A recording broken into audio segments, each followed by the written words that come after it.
Hi friends, ಇಲ್ಲಿವರೆಗೂ ನಾವು life process science CBSE 10th ಸಿಲೆಬಸನ್ನು ಇಂಗ್ಲೀಷ್ನಲ್ಲಿ ಸಾಕಷ್ಟು ಎಕ್ಸ್ಪ್ಲೇನ್ ಮಾಡಿದ್ದೆ. ಕೆಲವು ವಿದ್ಯಾರ್ಥಿಗಳು ರಿಕ್ವೆಸ್ಟ್ ಕಳಿಸಿದ್ರು, ಈ ಎಕ್ಸ್ಪ್ಲನೇಷನ್ ಇಂಗ್ಲೀಷ್ನಲ್ಲಿ ಎಕ್ಸ್ಪ್ಲನೇಷನ್ನ ಕನ್ನಡದಲ್ಲಿ ಎಕ್ಸ್ಪ್ಲೇನ್ ಮಾಡಿ ನಮ್ಮ ವಿಡಿಯೋ ಬಿಟ್ಟು ಭಾಳ ಅನುಕೂಲ ಆಗುತ್ತೆ ಅಂತ ಕೆಲವೊಂದು ರಿಕ್ವೆಸ್ಟ್ ಕಳಿಸೋದ್ರಿಂದ ಈ ಲೈಫ್ ಪ್ರೊಸೆಸ್ ಟಾಪಿಕನ್ನು ಇಲ್ಲಿವರೆಗೂ ನಾನು ಎಷ್ಟು ಎಕ್ಸ್ಪ್ಲೇನ್ ಮಾಡಿದ್ದೆ ಅದನ್ನು ಇದೊಂದು ವಿಡಿಯೋದಲ್ಲಿ ಸಂಪೂರ್ಣವಾಗಿ ಕನ್ನಡದಲ್ಲಿ ಎಕ್ಸ್ಪ್ಲನೇಷನ್ ಕೊಡ್ತಾ ಇದೆ. Okay friends, if it is useful for you people I am very happy. Okay, let us start. ಪರಿಸರದಲ್ಲಿ ನಾವು ವಸ್ತುಗಳನ್ನು ಅಬ್ಸರ್ವ್ ಮಾಡ್ತಾ ಹೋದರೆ ಎರಡು ವಿಧವಾದಂಥ ವಸ್ತುಗಳನ್ನು ನಾವು ಕಾಣಲಿಕ್ಕೆ ಸಾಧ್ಯ ಇದೆ ಫ್ರೆಂಡ್ಸ್. ಒಂದು ಜೀವಂತ ಇರುವಂತಹ ವಸ್ತುಗಳು, ಮತ್ತೊಂದು ಜೀವಂತ ಇಲ್ಲದೆ ಇರುವಂಥ ವಸ್ತುಗಳು. It is not means dead, ಸತ್ತಂಥ ವಸ್ತುಗಳು ಅಂತಲ್ಲ. ಜೀವ ಇರದೇ ಇರುವಂತಹ ವಸ್ತುಗಳು, ಜೀವ ಇರುವಂತಹ ವಸ್ತುಗಳು, ಎರಡು ವಿಧವಾದಂಥ ವಸ್ತುಗಳನ್ನ ನಾವು ಜಗತ್ತಿನಲ್ಲಿ ಭೂಮಿಯ ಮೇಲೆ ನಾವು ಕಾಣ್ತಾ ಇದ್ದೀವಿ. ಉದಾಹರಣೆಗೆ ಚೇರ್ ಮತ್ತು ಮನುಷ್ಯ, ಇವನ್ನ ಕಂಪೇರ್ ಮಾಡಿದರೆ ಅಲ್ಲಿ ಒಂದು ಡಿಫ್ರೆನ್ಸಿಯೇಷನ್ ಇದೆ. ಚೇರು ಜೀವಂತ ಇರುವಂತಹ ವಸ್ತು ಅಲ್ಲ, it is not alive. But ಮನುಷ್ಯ ಜೀವಂತ ಇರುವಂತಹ ವ್ಯಕ್ತಿ, ಜೀವ ಇದೆ ಅವರಲ್ಲಿ. ಕುರ್ಚಿಯಲ್ಲಿ ಅಥವಾ ಟೇಬಲ್ಗಳಲ್ಲಿ ಅಥವಾ ಕಲ್ಲು ಇವುಗಳಲ್ಲಿ ಜೀವ ಇಲ್ಲ. ಹಾಗಾದ್ರೆ ಈ ಜೀವ ಇದೆ ಮತ್ತು ಜೀವ ಇಲ್ಲ ಅನ್ನುವಂತಹ ವಸ್ತುಗಳನ್ನು ನಾವು ಹೇಗೆ ಡಿಫ್ರೆನ್ಶಿಯೇಟ್ ಮಾಡ್ತೀವಿ ಅಂದ್ರೆ ಹೇಗೆ ವಿಭಜಿಸ್ತೇವೆ ಅಂತ ನೋಡಿದಾಗ ಸ್ವಾಭಾವಿಕವಾಗಿ ನಮ್ಮಲ್ಲಿ ಬರುವಂತಹ ಉತ್ತರ ಅಂದ್ರೆ ಜೀವ ಇರುವಂತಹ ವಸ್ತುಗಳಲ್ಲಿ ಚಲನೆ ಇರುತ್ತೆ, ಮೂವ್ಮೆಂಟ್ ಇರುತ್ತೆ. ಆದರೆ ಜೀವ ಇಲ್ಲದೆ ಇರುವಂತಹ ವಸ್ತುಗಳಲ್ಲಿ ಚಲನೆ ಇರೋದಿಲ್ಲ, ಮೂವ್ಮೆಂಟ್ ಇರೋದಿಲ್ಲ. ಸೊ ಅದ್ರ ಮೇಲೆ ನಾವು ಜೀವ ಇರುವಂತಹ ಜೀವ ಇಲ್ಲದೆ ಇರುವಂತಹ ವಸ್ತುಗಳಾಗಿ ನಾವು ವಿಂಗಡಣೆ ಮಾಡಲಿಕ್ಕೆ ಸಾಧ್ಯ ಇದೆ ಅನ್ನುವಂಥ ಕ್ವಶನ್ ಬರುತ್ತೆ ಫ್ರೆಂಡ್ಸ್. Okay, correct. ಬಟ್ ಈಗೊಂದು ಉದಾಹರಣೆ ಕೊಡ್ತೀನಿ. ಮನುಷ್ಯ ಅನ್ಕಾನ್ಸಿಯಸ್ ಆದಾಗ, ಎಚ್ಚರದಪ್ಪಿದಾಗ ಅಥವಾ ರಾತ್ರಿ ನಿದ್ದೆಯಲ್ಲಿ ಮುಳುಗಿದಾಗ ನಾವು ಯಾವುದಾದ್ರೂ ಮೂಮೆಂಟ್ಗಳನ್ನ, ಚಲನೆಯನ್ನು ತೋರಿಸ್ತಾ ಇರ್ತೇವ? ಇಲ್ಲ. ಅಥವಾ ಏನಾದರೂ ವಿಚಾರ ಮಾಡಲಿಕ್ಕೆ ಕುತ್ಕೊಂಡಾಗ, ಬಹಳ ಸೀರಿಯಸ್ ಆಗಿ ನಾವು ವಿಚಾರ ಮಾಡಲಿಕ್ಕೆ ಕುತ್ಕೊಂಡಾಗ, ನಿದ್ದೆಯಲ್ಲಿ ಅಥವಾ ಅನ್ಕಾನ್ಸಿಯಸ್ ಸ್ಟೇಜ್ನಲ್ಲಿ ನಮ್ಮಲ್ಲಿ ಯಾವುದಾದ್ರೂ ಒಂದು ಮೂಮೆಂಟ್ ಕಾಣುತ್ತಾ? ಇಲ್ಲ ತಾನೆ. ಸೊ ಹಾಗಾದ್ರೆ ಆ ವ್ಯಕ್ತಿನೂ ನಾನ್ ಅಲೈವ್ ವ್ಯಕ್ತಿ ಅಂತ ಡಿವೈಡ್ ಮಾಡ್ಬೋದು. ಆ ಜೀವಿನೂ ನಾನ್ ಅಲೈವ್ ಅಂತ ಜೀವಿ ನಾವು ಡಿವೈಡ್ ಮಾಡಲಿಕ್ಕೆ ಸಾಧ್ಯ ಇದೆ ಫ್ರೆಂಡ್ಸ್? ಇಲ್ಲ. ಅಲ್ಲಿ ಮೂಮೆಂಟ್, ಯಾವುದೇ ಚಲನೆ ಇಲ್ಲ ಅಂದ್ರೂ ಕೂಡ ಅಲ್ಲಿ ಅದು ಜೀವಂತ ಇರುವಂತಹ ವ್ಯಕ್ತಿನೇ. ಕುರ್ಚಕ್ಕೂ ಮತ್ತು ಮಲಗಿದಂತಹ ವ್ಯಕ್ತಿಗೂ ಎರಡು ಒಂದೇ ಆಗಿ ನಾವು ನೋಡ್ಲಿಕ್ಕೆ ಸಾಧ್ಯ ಇಲ್ಲ. ಯಾಕೆಂದ್ರೆ ಆ ಮಲಗಿದಂತಹ ವ್ಯಕ್ತಿ ಮಲಗಿದ್ರು ಕೂಡ ಯಾವುದೇ ಚಲನೆ ಇಲ್ಲದೆ ಇದ್ರೂ ಕೂಡ ಅದು ಜೀವಂತ ವ್ಯಕ್ತಿ, ಇದು ನಿರ್ಜೀವ ವಸ್ತು. ಹಾಗಾದ್ರೆ ಜೀವಂತ ಇರುವಂತಹ ಮತ್ತು ಜೀವ ಇಲ್ಲದೆ ಇರುವಂತಹ ವಸ್ತುಗಳ ಮಧ್ಯೆ ಈ ಚಲನೆ ಅಲ್ಲದೆ ಇನ್ನೂ ಅನೇಕ ವೈವಿಧ್ಯತೆಗಳು ಇರಬಹುದು ಅಥವಾ ಇದ್ದೇ ಇರಬಹುದು ಅನ್ನುವಂತಹ ಒಂದು ಪರಿಕಲ್ಪನೆ ಈ ಪ್ರಶ್ನೆಯಿಂದ ನಮಗೆ ಉದ್ಭವ ಆಗುತ್ತೆ ಫ್ರೆಂಡ್ಸ್. ಹಾಗಾದ್ರೆ ಸೈಂಟಿಫಿಕ್ ಆಗಿ ನೋಡ್ತಾ ಹೋದಾಗ ಜೀವ ಇರೋ ವ್ಯಕ್ತಿಗೂ ಮತ್ತು ಜೀವ ಇಲ್ಲದೆ ಇರುವಂತಹ ವಸ್ತುಗಳಿಗೂ ಏನು ವ್ಯತ್ಯಾಸ ಅಂತ ನಾವು ಸೈಂಟಿಫಿಕ್ ಆಗಿ ಸ್ವಲ್ಪ ಅಬ್ಸರ್ವ್ ಮಾಡ್ತಾ ಹೋದಾಗ ಇಷ್ಟು ಅಂಶಗಳು ಜೀವ ಇರುವಂತಹ ವ್ಯಕ್ತಿಗಳಲ್ಲಿ ಇರುವುದು ನಮ್ಗೆ ಕಂಡು ಬರ್ತದೆ. ಏನಾಗಲಿ, ಒಂದೇದು ಮೂಮೆಂಟ್, ನೀವೆಲ್ಲ ಹೇಳಿದ ಹಾಗೆ ಮೊಟ್ಟ ಮೊದಲನೇದು ಜೀವ ಇರುವಂತಹ ವ್ಯಕ್ತಿಯನ್ನು ನಾವು ವಿಂಗಡಿಸಬೇಕಾದ್ರೆ ಚಲನೆ, ಮೂಮೆಂಟ್. Next breathing. ಜೀವವಿರೋ ವ್ಯಕ್ತಿಗಳು ಮಲಗಿರ್ಲಿ, ಯಾವುದಾದ್ರೂ ಕಾನ್ಸಂಟ್ರೇಷನ್ ವಿಚಾರದಲ್ಲಿರಲಿ, ಅಥವಾ ನಿಶ್ಚಲವಾಗಿ ಎಲ್ಲೋ ಒಂದು ಕಡೆ ಕೂತಿರಲಿ, ಅಥವಾ ಅನ್ಕಾನ್ಸಿಯಸ್ ಇರಲಿ, ಯಾವುದೇ ಸ್ಟೇಜ್ನಲ್ಲಿ ಇದ್ರೂ ಕೂಡ ಉಸಿರಾಟ ಮಾತ್ರ ನಡೆದೇ ಇರ್ತದೆ. ಜೀವಂತ ಇರುವ ವ್ಯಕ್ತಿಗಳು ಉಸಿರಾಟ ಇಲ್ಲದೆ ಇರಲಿಕ್ಕೆ ಸಾಧ್ಯನೇ ಇಲ್ಲ. ಅದು ನಮಗೂ ಗೊತ್ತು, ನಿಮಗೂ ಗೊತ್ತು. ಸೊ ಅಲ್ಲಿ ಚಲನೆ ಇಲ್ಲದೆ ಇರ್ಬೋದು, ಆದರೆ ಉಸಿರಾಟ ನಡೀತಾ ಇದೆ. Okay, next respond. ಈಗ ನೀವು ಮಲಗಿದ್ರು ಕೂಡ ಒಂದು ಸೊಳ್ಳೆ ಬಂದು ನಿಮಗೆ ಕಚ್ಚಿದ್ರೆ ನೀವೇನ್ ಮಾಡ್ತೀರಿ? ಕೈಯಲ್ಲಿ ಹಿಂಗೆ ಹೇಳ್ಕೊತಿರ್ತಾನೆ. ಸೊ ಅಲ್ಲಿ ಸೊಳ್ಳೆ ಬಂದು ನಿಮಗೆ ಕಚ್ಚಿದ್ರೆ ನೀವೇನ್ ಮಾಡ್ತೀರಿ? ಕೈಯಲ್ಲಿ ಹಿಂಗೆ ಹೇಳ್ಕೊತಿರ್ತಾನೆ. ಸೊ ಮಲಗಿದ್ರು ಕೂಡ ಒಂದು ಸೊಳ್ಳೆ ಬಂದು ನಿಮಗೆ ಕಚ್ಚಿದ್ರೆ ನೀವೇನ್ ಮಾಡ್ತೀರಿ? ಕೈಯಲ್ಲಿ ಹಿಂಗೆ ಹೇಳ್ಕೊತಿರ್ತಾನೆ. ಸೊ ಮಲಗಿದ್ರೂ ಕೂಡ ಜೀವ ಇರುವಂತಹ ವ್ಯಕ್ತಿಗಳಲ್ಲಿ ಪರಿಸರ ಜೊತೆಗೆ ಒಂದು ರೆಸ್ಪಾಂಡ್ ಅನ್ನೋದು ಇರುತ್ತೆ. ಪರಿಸರಕ್ಕೆ ಅದು ಒಂದು ರೆಸ್ಪಾನ್ಸ್ ಅನ್ನು ತೋರಿಸುತ್ತೆ. ಚಳಿ ಆದ್ರೆ ನಾವು ಬಟ್ಟೆ ಹೊತ್ಕೊಳ್ಳೋದು, ಶೆಕೆ ಆದ್ರೆ ಗಾಳಿ ಬೀಸ್ಕೊಳ್ಳೋದು. ಸೊ ಈ ರೆಸ್ಪಾನ್ಸ್ ಅನ್ನ ನಾವು ಪರಿಸರದಲ್ಲಿ ಜೀವ ಇರುವಂತಹ ವ್ಯಕ್ತಿಗಳು ಕೊಡ್ತಾ ಇರುತ್ತೆ. ಇದು ಜೀವ ಇದೆ ಅನ್ನಲಿಕ್ಕೆ ಮತ್ತೊಂದು ಮುಖ್ಯ ಲಕ್ಷಣ.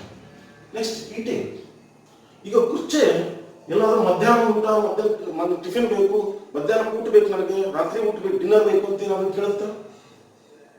ಕುರ್ಚೆ ಕೇಳೋಣ ಮನುಷ್ಯನ ಕೇಳದೆ ಕೇಳುತ್ತಾ? ಜೀವ ಇರುವಂತಹ ವ್ಯಕ್ತಿಗಳು, ಜೀವಿಗಳು ಇಲ್ಲಿ ನಮ್ಗೆ ಕುರ್ಚೆ ಕೇಳಲ್ಲ, ಜೀವ ಇರೋ ವ್ಯಕ್ತಿಗಳು ಊಟ ಕೇಳದೆ ಕೇಳುತ್ತಾ? ಇಲ್ಲ. ಜೀವ ಇದೆ ಅಂದ ಮೇಲೆ ಅದಕ್ಕೆ ಸರಿಯಾಗಿ ಟೈಮ್ ಟು ಟೈಮ್ ಫೀಡಿಂಗ್ ಆಗ್ತಾ ಇರಬೇಕು, ಆಹಾರ ಸೇವನೆ ಇರಬೇಕು. ಸೊ ಜೀವ ಇರಬೇಕಾದ್ರೆ, ಇದೆ ಅಂತ ಹೇಳಬೇಕಾದ್ರೆ ಆ ಜೀವಿ ಆಹಾರವನ್ನು ಸೇವಿಸಲೇಬೇಕು, ಸೇವಿಸ್ತಾ ಇರುತ್ತೆ. Next growing.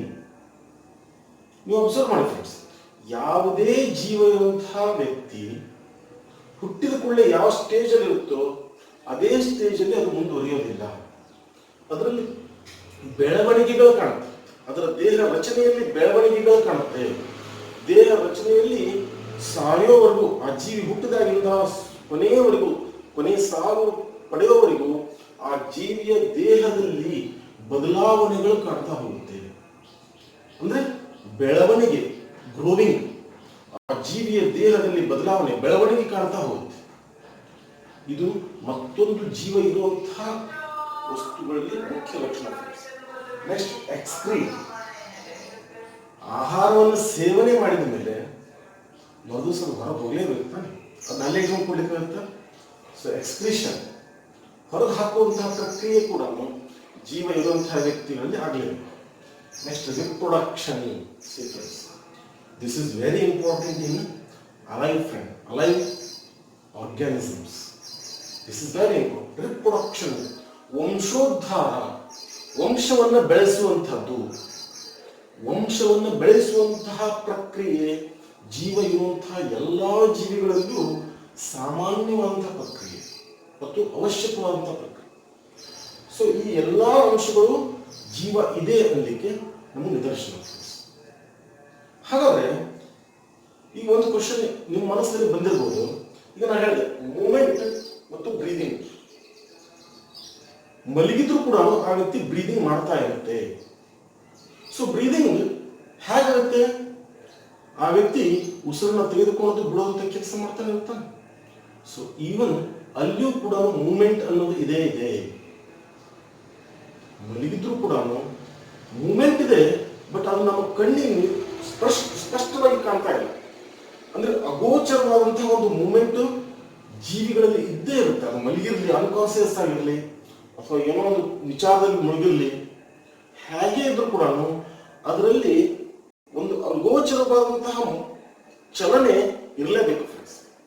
ಯಾಕಂದ್ರೆ ಜೀವ ಇದೆ ಎನ್ನೋದಾದ್ರೆ ಆ ವ್ಯಕ್ತಿ ಅಥವಾ ಆ ಜೀವಿ ಉಸಿರಾಟ ಕ್ರಿಯೆಯನ್ನು ಮಾಡಲೇಬೇಕು, ಬ್ರೀದಿಂಗ್ ಅನ್ನು ಮಾಡಲೇಬೇಕು. ಹಾಗಾದ್ರೆ ಉಸಿರಾಟವನ್ನು ಮಾಡಬೇಕಾದ್ರೆ ಆ ವ್ಯಕ್ತಿಯಲ್ಲಿ ಚಲನೆ ಇರಲೇಬೇಕು. ಇದು ಒಂದೇ ಅಲ್ಲ ಫ್ರೆಂಡ್ಸ್, ಇದು ಇನ್ನೂ ಸ್ವಲ್ಪ ನಮ್ಗೆ ಕಾಣ್ತೀವಿ ಚಲನೆ. ಬಟ್ ಆ ಮಲಗಿದಂತಹ ವ್ಯಕ್ತಿಯಲ್ಲಿ ಹಾರ್ಟ್ ಬೀಟ್ ಇದ್ದೇ ಇರ್ತಾನೆ, ರಕ್ತ ಚಲನೆ ಇರುತ್ತೆ ತಾನೆ, ಎಲ್ಲ ಜ್ಯೂಸ್ಗಳು ಸೆಕ್ರೆಟ್ ಆಗ್ತಾ ಇರ್ತಾನೆ ನಮ್ಮ ದೇಹದಲ್ಲಿ, ಡೈಜೆಷನ್ ಕ್ರಿಯೆ ನಡೆದಿರುತ್ತೆ ತಾನೆ. ಸೊ ಒಳಗಿರುವಂತಹ ಎಲ್ಲಾ ಕ್ರಿಯೆಗಳು ತಮ್ಮ ಕ್ರಿಯೆಯನ್ನು ಮಾಡ್ತಾ ಇರ್ತವೆ ತಾನೆ. ಅಂದ್ರೆ ನಮ್ಮ ದೇಹದ ಒಳಗಡೆ ಭಾಗಗಳು ತಮ್ಮ ಎಲ್ಲಾ ಕ್ರಿಯೆಯನ್ನು ಮಾಡುವ ಸಲುವಾಗಿ ಚಲನಯುಕ್ತವಾಗಿರ್ತವೆ, ಮೂಮೆಂಟ್ ಅನ್ನು ಹೊಂದಿರುತ್ತವೆ. ಬಟ್ ಆ ಮೂಮೆಂಟ್ಗಳು ನಮಗೆ ಬರೀ ಕಣ್ಣಿಗೆ ನಮಗೆ ಕಾಣ್ತಾ ಇಲ್ಲ. ಅಂದ್ರೆ ಜೀವ ಇರುವಂತಹ ವ್ಯಕ್ತಿಗಳು ಅದು ಯಾವುದೇ ಸ್ಟೇಜ್ ನಲ್ಲಿ ಇದ್ರೂ ಕೂಡ ಅವುಗಳಲ್ಲಿ ಚಲನೆ ಇರಲೇಬೇಕು. ಬ್ರೀದಿಂಗ್, ರೆಸ್ಪಿರೇಷನ್, ಡೈಜೆಷನ್, ಎಕ್ಸ್ಕ್ರೀಷನ್ ಜೀವ ಇದ್ದಾಗ okay. But digestion, respiration, breathing, all these things should have movement. ಚಲನೆ ಇಲ್ಲಿ ಇರಲೇಬೇಕು. ಹಾಗಾದ್ರೆ ಮಲಗಿದಂತಹ ವ್ಯಕ್ತಿಗಳಲ್ಲೂ ಈ ರೀತಿ ಚಲನೆಗಳು ಇರಬೇಕಾದ್ರೆ ಅಂದ್ರೆ ಈ ದೇಹ ಹೇಗೆ ಕೆಲಸಗಳನ್ನು ಮಾಡುತ್ತೆ ನಮಗೆ ಗೊತ್ತಿಲ್ಲದೆ ಇದ್ರೂ ಕೂಡ, ನಾವು ಅನ್ಕಾನ್ಶಿಯಸ್ ಇದ್ರೂ ಕೂಡ ಈ ಎಲ್ಲಾ ಭಾಗಗಳು, ಎಲ್ಲಾ ಅವಯವಗಳು ತಮ್ಮ ಕ್ರಿಯೆಯನ್ನು ಹೇಗೆ ನಡೆಸ್ಕೊಂಡು ಹೋಗ್ತಾ ಇದೆ, ಈ ಕ್ರಿಯೆಯನ್ನು ಹೇಗೆ ನಡೆಸ್ತಾ ಇದೆ ಅಂದ್ರೆ ಫ್ರೆಂಡ್ಸ್, ನಮ್ಮ ದೇಹ ಒಂದು ವಿಚಿತ್ರ ಪರ್ಟಿಕ್ಯುಲರ್ ರೂಪದಲ್ಲಿ, ಸಿಸ್ಟಮೆಟಿಕ್ ರೂಪದಲ್ಲಿ, ವ್ಯವಸ್ಥಿತವಾದಂತಹ ರೂಪದಲ್ಲಿ ರಚನೆ ಆಗಿದೆ ಈ ದೇಹ. ಈವನ್ ನಮ್ಮ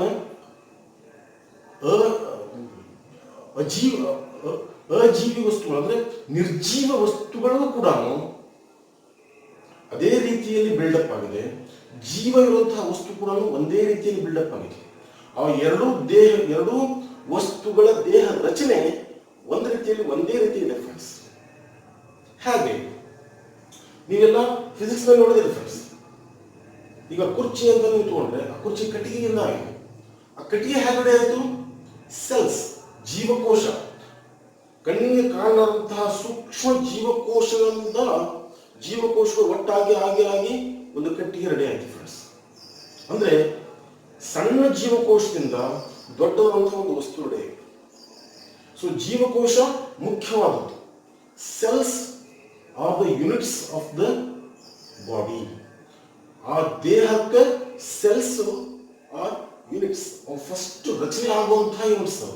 ನಮ್ಮ ಸೆಲ್ಸ್ ನಮ್ಗೆ ಬರೀ ಕಣ್ಣಿಗೆ ಅದು ಕಾಣ್ತಾ ಇಲ್ಲ, ಬಟ್ ಅನೇಕ ಸೆಲ್ಸ್ಗಳು ಕೂಡಿದಾಗ ಆ ವಸ್ತು ರಚನೆ ಹೇಗಾಗುತ್ತೋ ಜೀವ ಇರುವಂತಹ ವಸ್ತುಗಳಲ್ಲಿಯೂ ಕೂಡ ಅದೇ ರೀತಿಯಾದಂತಹ ಒಂದು ವ್ಯವಸ್ಥಿತವಾದಂತಹ ರಚನೆ ಇದೆ. ಈಗ ನೀವು ನಮ್ಮ ದೇಹವನ್ನು ನೋಡ್ತಾ ಹೋದಾಗ ಫಸ್ಟ್ ನಮಗೆ ಸಿಗೋದು ಪಾರ್ಟ್ಸ್, ಅವಯವಗಳು, ದೇಹದ ಅವಯವಗಳು. ಉದಾಹರಣೆಗೆ ಕೈ ಅಂತ ತಗೊಂಡ್ರೆ ಪಾರ್ಟ್ಸ್. ಈ ಪಾರ್ಟ್ಸ್ ಅನ್ನ ನೀವು ಸೂಕ್ಷ್ಮವಾಗಿ ಅಬ್ಸರ್ವ್ ಮಾಡಿದ್ರೆ, ಮುಂದೆ ನೀವು ಮೆಡಿಕಲ್ ಹೋದ್ರೆ ಅಲ್ಲಿ ಡಿಸೆಕ್ಷನ್ ಅಂತ ಮಾಡ್ತಾರೆ, ಡೆಡ್ ಬಾಡಿ ಡಿಸೆಕ್ಷನ್ ಅಂತ ಮಾಡ್ತಾರೆ. ಸೊ ಆ ಡೆಡ್ ಬಾಡಿ ಡಿಸೆಕ್ಷನ್ ನಲ್ಲಿ ನೀವು ಡಿಸೆಕ್ಟ್ ಮಾಡಿದ ತಕ್ಷಣ ನೆಕ್ಸ್ಟ್ ಬರುವಂತಹ ಈ ಭಾಗಗಳಲ್ಲಿ ನೆಕ್ಸ್ಟ್ ಬರುವಂತಹ ಒಂದು ರಚನೆ ಅಂದ್ರೆ ಮಸಲ್ಸ್ ಫ್ರೆಂಡ್ಸ್. ಅಂದ್ರೆ ದೇಹದ ಚರ್ಮವನ್ನು ನಾವು ಸರಿಸಿದಾಗ ಅಲ್ಲಿ ಬರೋದು ಮಸಲ್ಸ್. ಅಂದ್ರೆ ದೇಹದ ಪಾರ್ಟ್ಸ್ಗಳು, ಭಾಗಗಳು, ಮಸಲ್ಸ್ ಅನ್ನುವಂತಹ ಅನೇಕ ಮಸಲ್ಸ್ಗಳು ಸೇರ್ಕೊಂಡು ಈ ದೇಹ ರಚನೆಯಾಗಿದೆ, ಈ ಭಾಗ ರಚನೆಯಾಗಿದೆ. ಆ ಮಸಲ್ಸ್ಗಳನ್ನ ನೀವು ನೋಡ್ಕೊತ ಹೊಂಟಾಗ ನೆಕ್ಸ್ಟ್ ಬರೋದು ಟಿಶ್ಯೂಸ್.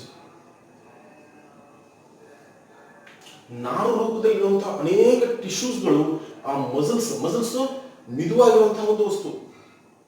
ಆ ಮಸಲ್ಸ್ಗೆ ಒಂದು ರೂಪ ಮತ್ತು ಒಂದು ಸ್ಟಿಫ್ನೆಸ್ ಬರೋದು ಟಿಶ್ಯೂಸ್ಗಳಿಂದ.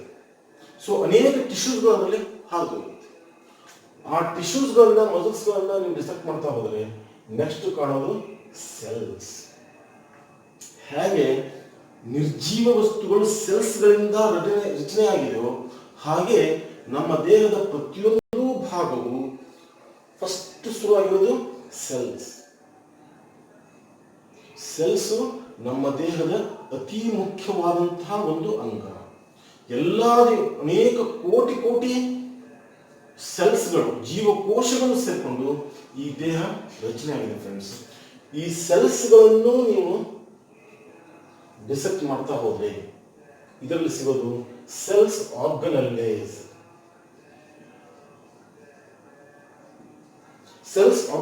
ಸೆಲ್ಸ್ಗಳಲ್ಲಿ ಮತ್ತೆ ಭಾಗಗಳಿರುತ್ತೆ ಫ್ರೆಂಡ್ಸ್. ಆ ಸೆಲ್ಸ್ಗಳನ್ನ ನೀವು ಡಿವೈಡ್ ಮಾಡಿದಾಗ ಅದರಲ್ಲಿ ಭಾಗಗಳಿರುತ್ತೆ. ಹೀಗೆ ಸಣ್ಣ ಸಣ್ಣ ಭಾಗದಿಂದ ದೊಡ್ಡ ಭಾಗದ ಕಡೆ ನಮ್ಮ ದೇಹ ಒಳ್ಳೆ ವ್ಯವಸ್ಥಿತವಾದ ರಚನೆಯನ್ನ ಹೊಂದಿದೆ. ಹಾಗಾದ್ರೆ ಈ ವ್ಯವಸ್ಥಿತವಾದ ರಚನೆ ನಮ್ಮ ಪರಿಸರದಲ್ಲಿ ಅದಕ್ಕೊಂದು ಸಿಸ್ಟಮ್ ಏನಿದೆ ಅಂತಂದ್ರೆ, ಪ್ರತಿ ಸಾರಿ ಈ ವ್ಯವಸ್ಥೆಯನ್ನ ಡಿಸ್ಟರ್ಬ್ ಮಾಡುವಂತಹ ಪ್ರಕ್ರಿಯೆ ನಮ್ಮ ವಾತಾವರಣದಲ್ಲಿ ನಡೀತಾ ಇರುತ್ತೆ. ಈ ಉದಾಹರಣೆಗೆ ಸೆಲ್ಸ್ಗಳಿಂದ ಎಲ್ಲ ಭಾಗಗಳಾಗಿದೆ. ಬಟ್ ನಿಮಗೂ ಗೊತ್ತಿರುವ ಹಾಗೆ, ನಿಮಗೂ ಗೊತ್ತು, ನಮಗೂ ಗೊತ್ತು, ಸೆಲ್ಸ್ ನಾವು ಹುಟ್ಟಿದಾಗಿಂದ ಸಾಯೋ ತನಕ ಅದೇ ಸೆಲ್ಸ್ಗಳು ಜೀವಂತವಾಗಿರೋದಿಲ್ಲ. ಆ ಸೆಲ್ಸ್ಗಳು ಏನಾಗ್ತಿರ್ತದೆ, ಪ್ರತಿ ದಿವಸ ಅನೇಕ ಸೆಲ್ಸ್ಗಳು ಸಾಯ್ತಾ ಇರುತ್ತೆ ಮತ್ತು ಹೊಸ ಸೆಲ್ಸ್ಗಳು ಉತ್ಪತ್ತಿ ಆಗ್ತಾ ಇರುತ್ತೆ. ಸೊ ಈ ಬ್ರೇಕಿಂಗ್ ಕೆಲಸ ಏನಿದೆ ಇದು ಆಟೋಮೆಟಿಕಲಿ ಪರಿಸರದಲ್ಲಿ ನಡೀತಾ ಇರುತ್ತೆ. ಒಂದು ವ್ಯವಸ್ಥೆ ಇದೆ ಅಂದ್ರೆ ಆ ವ್ಯವಸ್ಥೆಯನ್ನ ಮತ್ತೆ ಕೆಡಿಸೋದು, ಮತ್ತೆ ಬಿಲ್ಡ್ ಮಾಡೋದು, ಮತ್ತೆ ಕೆಡಿಸೋದು, ಮತ್ತೆ ಬಿಲ್ಡ್ ಮಾಡೋದು. ಇದು ನೈಸರ್ಗಿಕವಾದಂತಹ ಒಂದು ಗುಣ ಫ್ರೆಂಡ್ಸ್. ಸೊ ಈ ಕೆಡಿಸೋದು ಮತ್ತು ಕಟ್ಟೋದು ನ್ಯಾಚುರಲ್ ಆಗಿ ನಮ್ಮ ದೇಹದಲ್ಲಿ ನಡೀತಾನೆ ಇರುತ್ತೆ. ಹಾಗಾದ್ರೆ ಕೆಡಿಸೋದಿದೆ ಅಂದಮೇಲೆ ಕಟ್ಟೋದಲ್ಲಿ ಇರಲೇಬೇಕು. ಕಟ್ಟೋದಿರಲಿಲ್ಲ ಅಂದ್ರೆ ಏನಾಗ್ತದೆ ಫ್ರೆಂಡ್ಸ್, ಕೆಟ್ಟು ಅನ್ಸುತ್ತೆ ಆ ಜೀವಂತ ಇರುವಂತಹ ವಸ್ತು ನಿರ್ಜೀವ ವಸ್ತುವಾಗಿ ಡೆಡ್ ಆಗಿಬಿಡುತ್ತೆ. ಸೊ ಅದನ್ನು ಅವಾಯ್ಡ್ ಮಾಡಬೇಕಾದ್ರೆ ಒಂದು ವಸ್ತು ಡೆಡ್ ಆಯ್ತು ಅಂದ್ರೆ ಅದ್ರ ಜೊತೆ ಮತ್ತೊಂದು ನಮಗೆ ಸೆಲ್ಸ್, ಹೊಸ ಸೆಲ್ಸ್ ಉತ್ಪತ್ತಿ ಆಗುತ್ತೆ. ಸೊ ಈ ರೀತಿಯಾಗಿ ಹೊಸ ಸೆಲ್ಸ್ಗಳನ್ನು ಉತ್ಪತ್ತಿ ಮಾಡಲಿಕ್ಕೆ ಎನರ್ಜಿ ನಮ್ಗೆ ಬೇಕು ತಾನೆ. ಎನರ್ಜಿ ಇಲ್ಲ ಅಂದ್ರೆ ಈ ಹೊಸ ಕ್ರಿಯೆಯನ್ನು, ಹೊಸ ಆರ್ಗನ್ಸ್ ಅನ್ನು ಹೊಸ ಸೆಲ್ಸ್ಗಳನ್ನು ಉತ್ಪತ್ತಿ ಮಾಡಲಿಕ್ಕೆ ನಮ್ಮಲ್ಲಿ ಶಕ್ತಿ ಎಲ್ಲಿಂದ ಬರಬೇಕು? ಸೊ ಹಾಗಾದ್ರೆ ನಾವು ಪರಿಸರದ ಮೇಲೆ ಅಥವಾ ಭೂಮಿಯ ಮೇಲೆ ಜೀವಂತವಾಗಿ ಇರಬೇಕು ಅನ್ನೋದಾದ್ರೆ ನಾವು ಫೈಟ್ ಮಾಡ್ತಾ ಇರಬೇಕು. ಪರಿಸರಕ್ಕೆ ನಾವು ಈಕ್ವಲ್ ಆಗಿ ಫೈಟ್ ಕೊಡ್ತಾ ಇದ್ರೆ ನಾವು ಜೀವನದಲ್ಲಿ ಭೂಮಿಯ ಮೇಲೆ ಬದುಕಲಿಕ್ಕೆ ಸಾಧ್ಯ ಉಂಟು ಫ್ರೆಂಡ್ಸ್. ಸೊ ಈ ಭೂಮಿಯ ಮೇಲೆ ನಾವು ಬದುಕಲಿಕ್ಕೆ ಏನೋ ಒಂದು ಸ್ಟ್ರಗಲ್ ಅನ್ನ ಮಾಡ್ತಾ ಇದ್ದೀವಿ. ಈ ಸ್ಟ್ರಗಲ್ ಅನ್ನ ಮಾಡೋದ್ರ ಸಲುವಾಗಿ ನಾವು ಕೆಲವೊಂದು ಕ್ರಿಯೆಗಳನ್ನು ಪ್ರತಿನಿತ್ಯ ಮಾಡಲೇಬೇಕಾಗುತ್ತೆ. ಈ ಕ್ರಿಯೆಗಳು ನಾವು ಭೂಮಿಯ ಮೇಲೆ ಬದುಕೋದ್ರ ಸಲುವಾಗಿ ಏನು ಕ್ರಿಯೆಗಳನ್ನು ಮಾಡ್ತೀವಿ ಆ ಕ್ರಿಯೆಗಳಿಗೆ life process.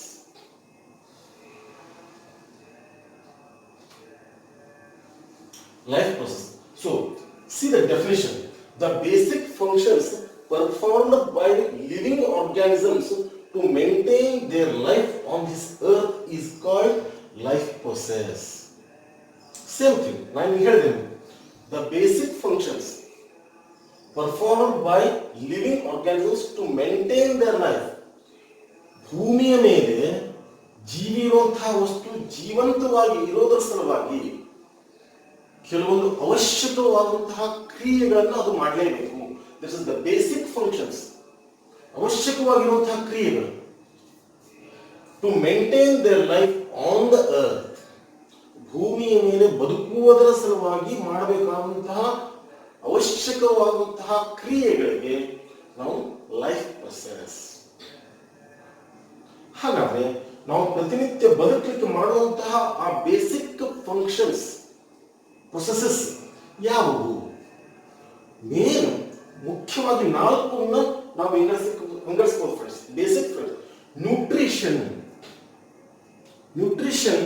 It is nothing but ಆಹಾರ ಸೇವನೆ. ನಾನು ಅವಳೇ ಹೇಳಿದೆ, ಜೀವ ಇರುವಂತಹ ವಸ್ತು ಜೀವಂತ ಇರಬೇಕಾದ್ರೆ ಆಹಾರವನ್ನು ಸೇವಿಸಲೇಬೇಕು.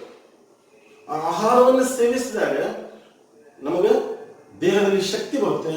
ಆ ಶಕ್ತಿಯಿಂದ ನಾವು ಹೊಸ ವಸ್ತು, ಹೊಸ ಸೆಲ್ಸ್ಗಳನ್ನು ಫಾರ್ಮ್ ಮಾಡಲಿಕ್ಕೆ, ಆ ಹೊಸ ಸೆಲ್ಸ್ಗಳನ್ನು ರಚನೆ ಮಾಡಲಿಕ್ಕೆ ನಮಗೆ ಶಕ್ತಿ ಇರುತ್ತೆ. ಹಾಗೆ ಗಾಡಿಯನ್ನು ಓಡಿಸ್ಲಿಕ್ಕೆ ಪೆಟ್ರೋಲ್ ಹೇಗೆ ಮುಖ್ಯವೋ ಹಾಗೆ ಭೂಮಿಯ ಮೇಲೆ ನಾವು ಜೀವಂತ ಇರಬೇಕಾದ್ರೆ ಆಹಾರ ನಮಗೆ ಅಷ್ಟೇ ಮುಖ್ಯ. ಸೊ ಸರಿಯಾದ ವೇಳೆಗೆ ನಾವು ಆಹಾರವನ್ನು ತೆಗೆದುಕೊಳ್ತಾ ಇರಬೇಕು. Nutrition. Next respiration. So I have told breathing and respiration. Breathing is different friends, respiration is different. ಎರಡು ಬೇರೆ ಬೇರೆ.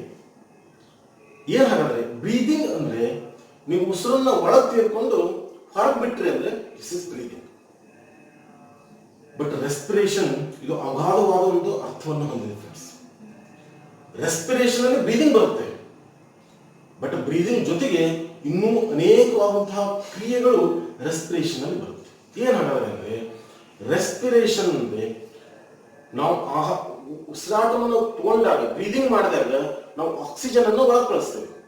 ಸೊ ಆ ಆಕ್ಸಿಜನ್ ನಮ್ಮ ಲಂಗ್ಸ್ ಗಳಲ್ಲಿ ಕಾರ್ಬನ್ ಡೈಆಕ್ಸೈಡ್ ಅನ್ನು ತೆಗೆದುಕೊಂಡು ಆಕ್ಸಿಜನ್ ಕೊಟ್ಟು, ದೇಹದ ರಕ್ತಕ್ಕೆ ಆಕ್ಸಿಜನ್ ಕೊಟ್ಟು ಆ ಆಕ್ಸಿಜನ್ ತೆಗೆದುಕೊಂಡಂತಹ ರಕ್ತ ನಮ್ಮ ದೇಹದಲ್ಲಿ ಎಲ್ಲಿ ಆಹಾರವನ್ನು ಉತ್ಪತ್ತಿ ಮಾಡಿದ್ರು ಆ ಆಹಾರವನ್ನು ತನ್ನಲ್ಲಿ ಸೇರಿಸಿಕೊಂಡು ಆ ಆಹಾರವನ್ನು ಇಡೀ ನಮ್ಮ ದೇಹದ ಎಲ್ಲಾ ಸೆಲ್ಸ್ ಗಳಿಗೆ ಹೋಗಿ ಮುಟ್ಟಿಸುವಂತಹ ಈ ಪೂರ್ಣ ಪ್ರಕ್ರಿಯೆಗೆ ನಾವು ರೆಸ್ಪಿರೇಷನ್ ಅಂತ ಕರಿತೀವಿ.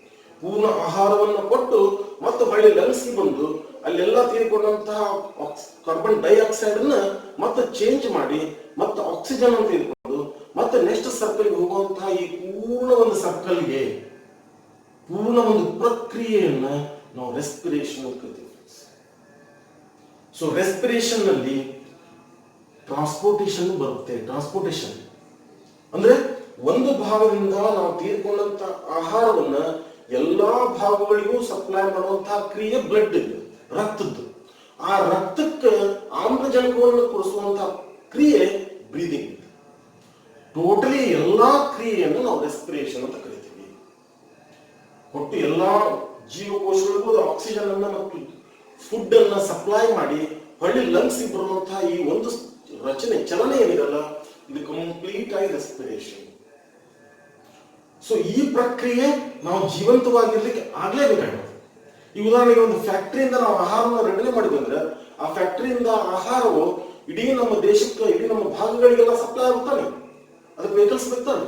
ಸೊ ಆ ವೆಹಿಕಲ್ಸ್ ನಾವು ಜೀವಂತ ನಾವು ಜೀವನ ಮಾಡಬೇಕು ಅಂದ್ರೆ ಆ ವೆಹಿಕಲ್ಸ್ ನಮ್ಗೆ ಆಹಾರವನ್ನು ಸಪ್ಲೈ ಮಾಡ್ತಾರೆ. ಅದೇ ರೀತಿ ನಾವು ತೆಗೆದುಕೊಂಡಂತಹ ತಿಂದಂತ ಆಹಾರ ಒಂದು ಭಾಗದಿಂದ ಎಲ್ಲಾ ಭಾಗಗಳಿಗೂ ಹೋಗಲಿಕ್ಕೆ ಟ್ರಾನ್ಸ್ಪೋರ್ಟೇಷನ್ ಬೇಕು. ಆ ಟ್ರಾನ್ಸ್ಪೋರ್ಟೇಷನ್ ಅನ್ನ ಈ ರೆಸ್ಪಿರೇಷನ್ ಅನ್ನುವಂತ ಕ್ರಿಯೆ ಮಾಡ್ತಾರೆ. ರೆಸ್ಪಿರೇಷನ್ ಮಾಡ್ತಾ ಇರ್ತೀವಿ. Next transportation.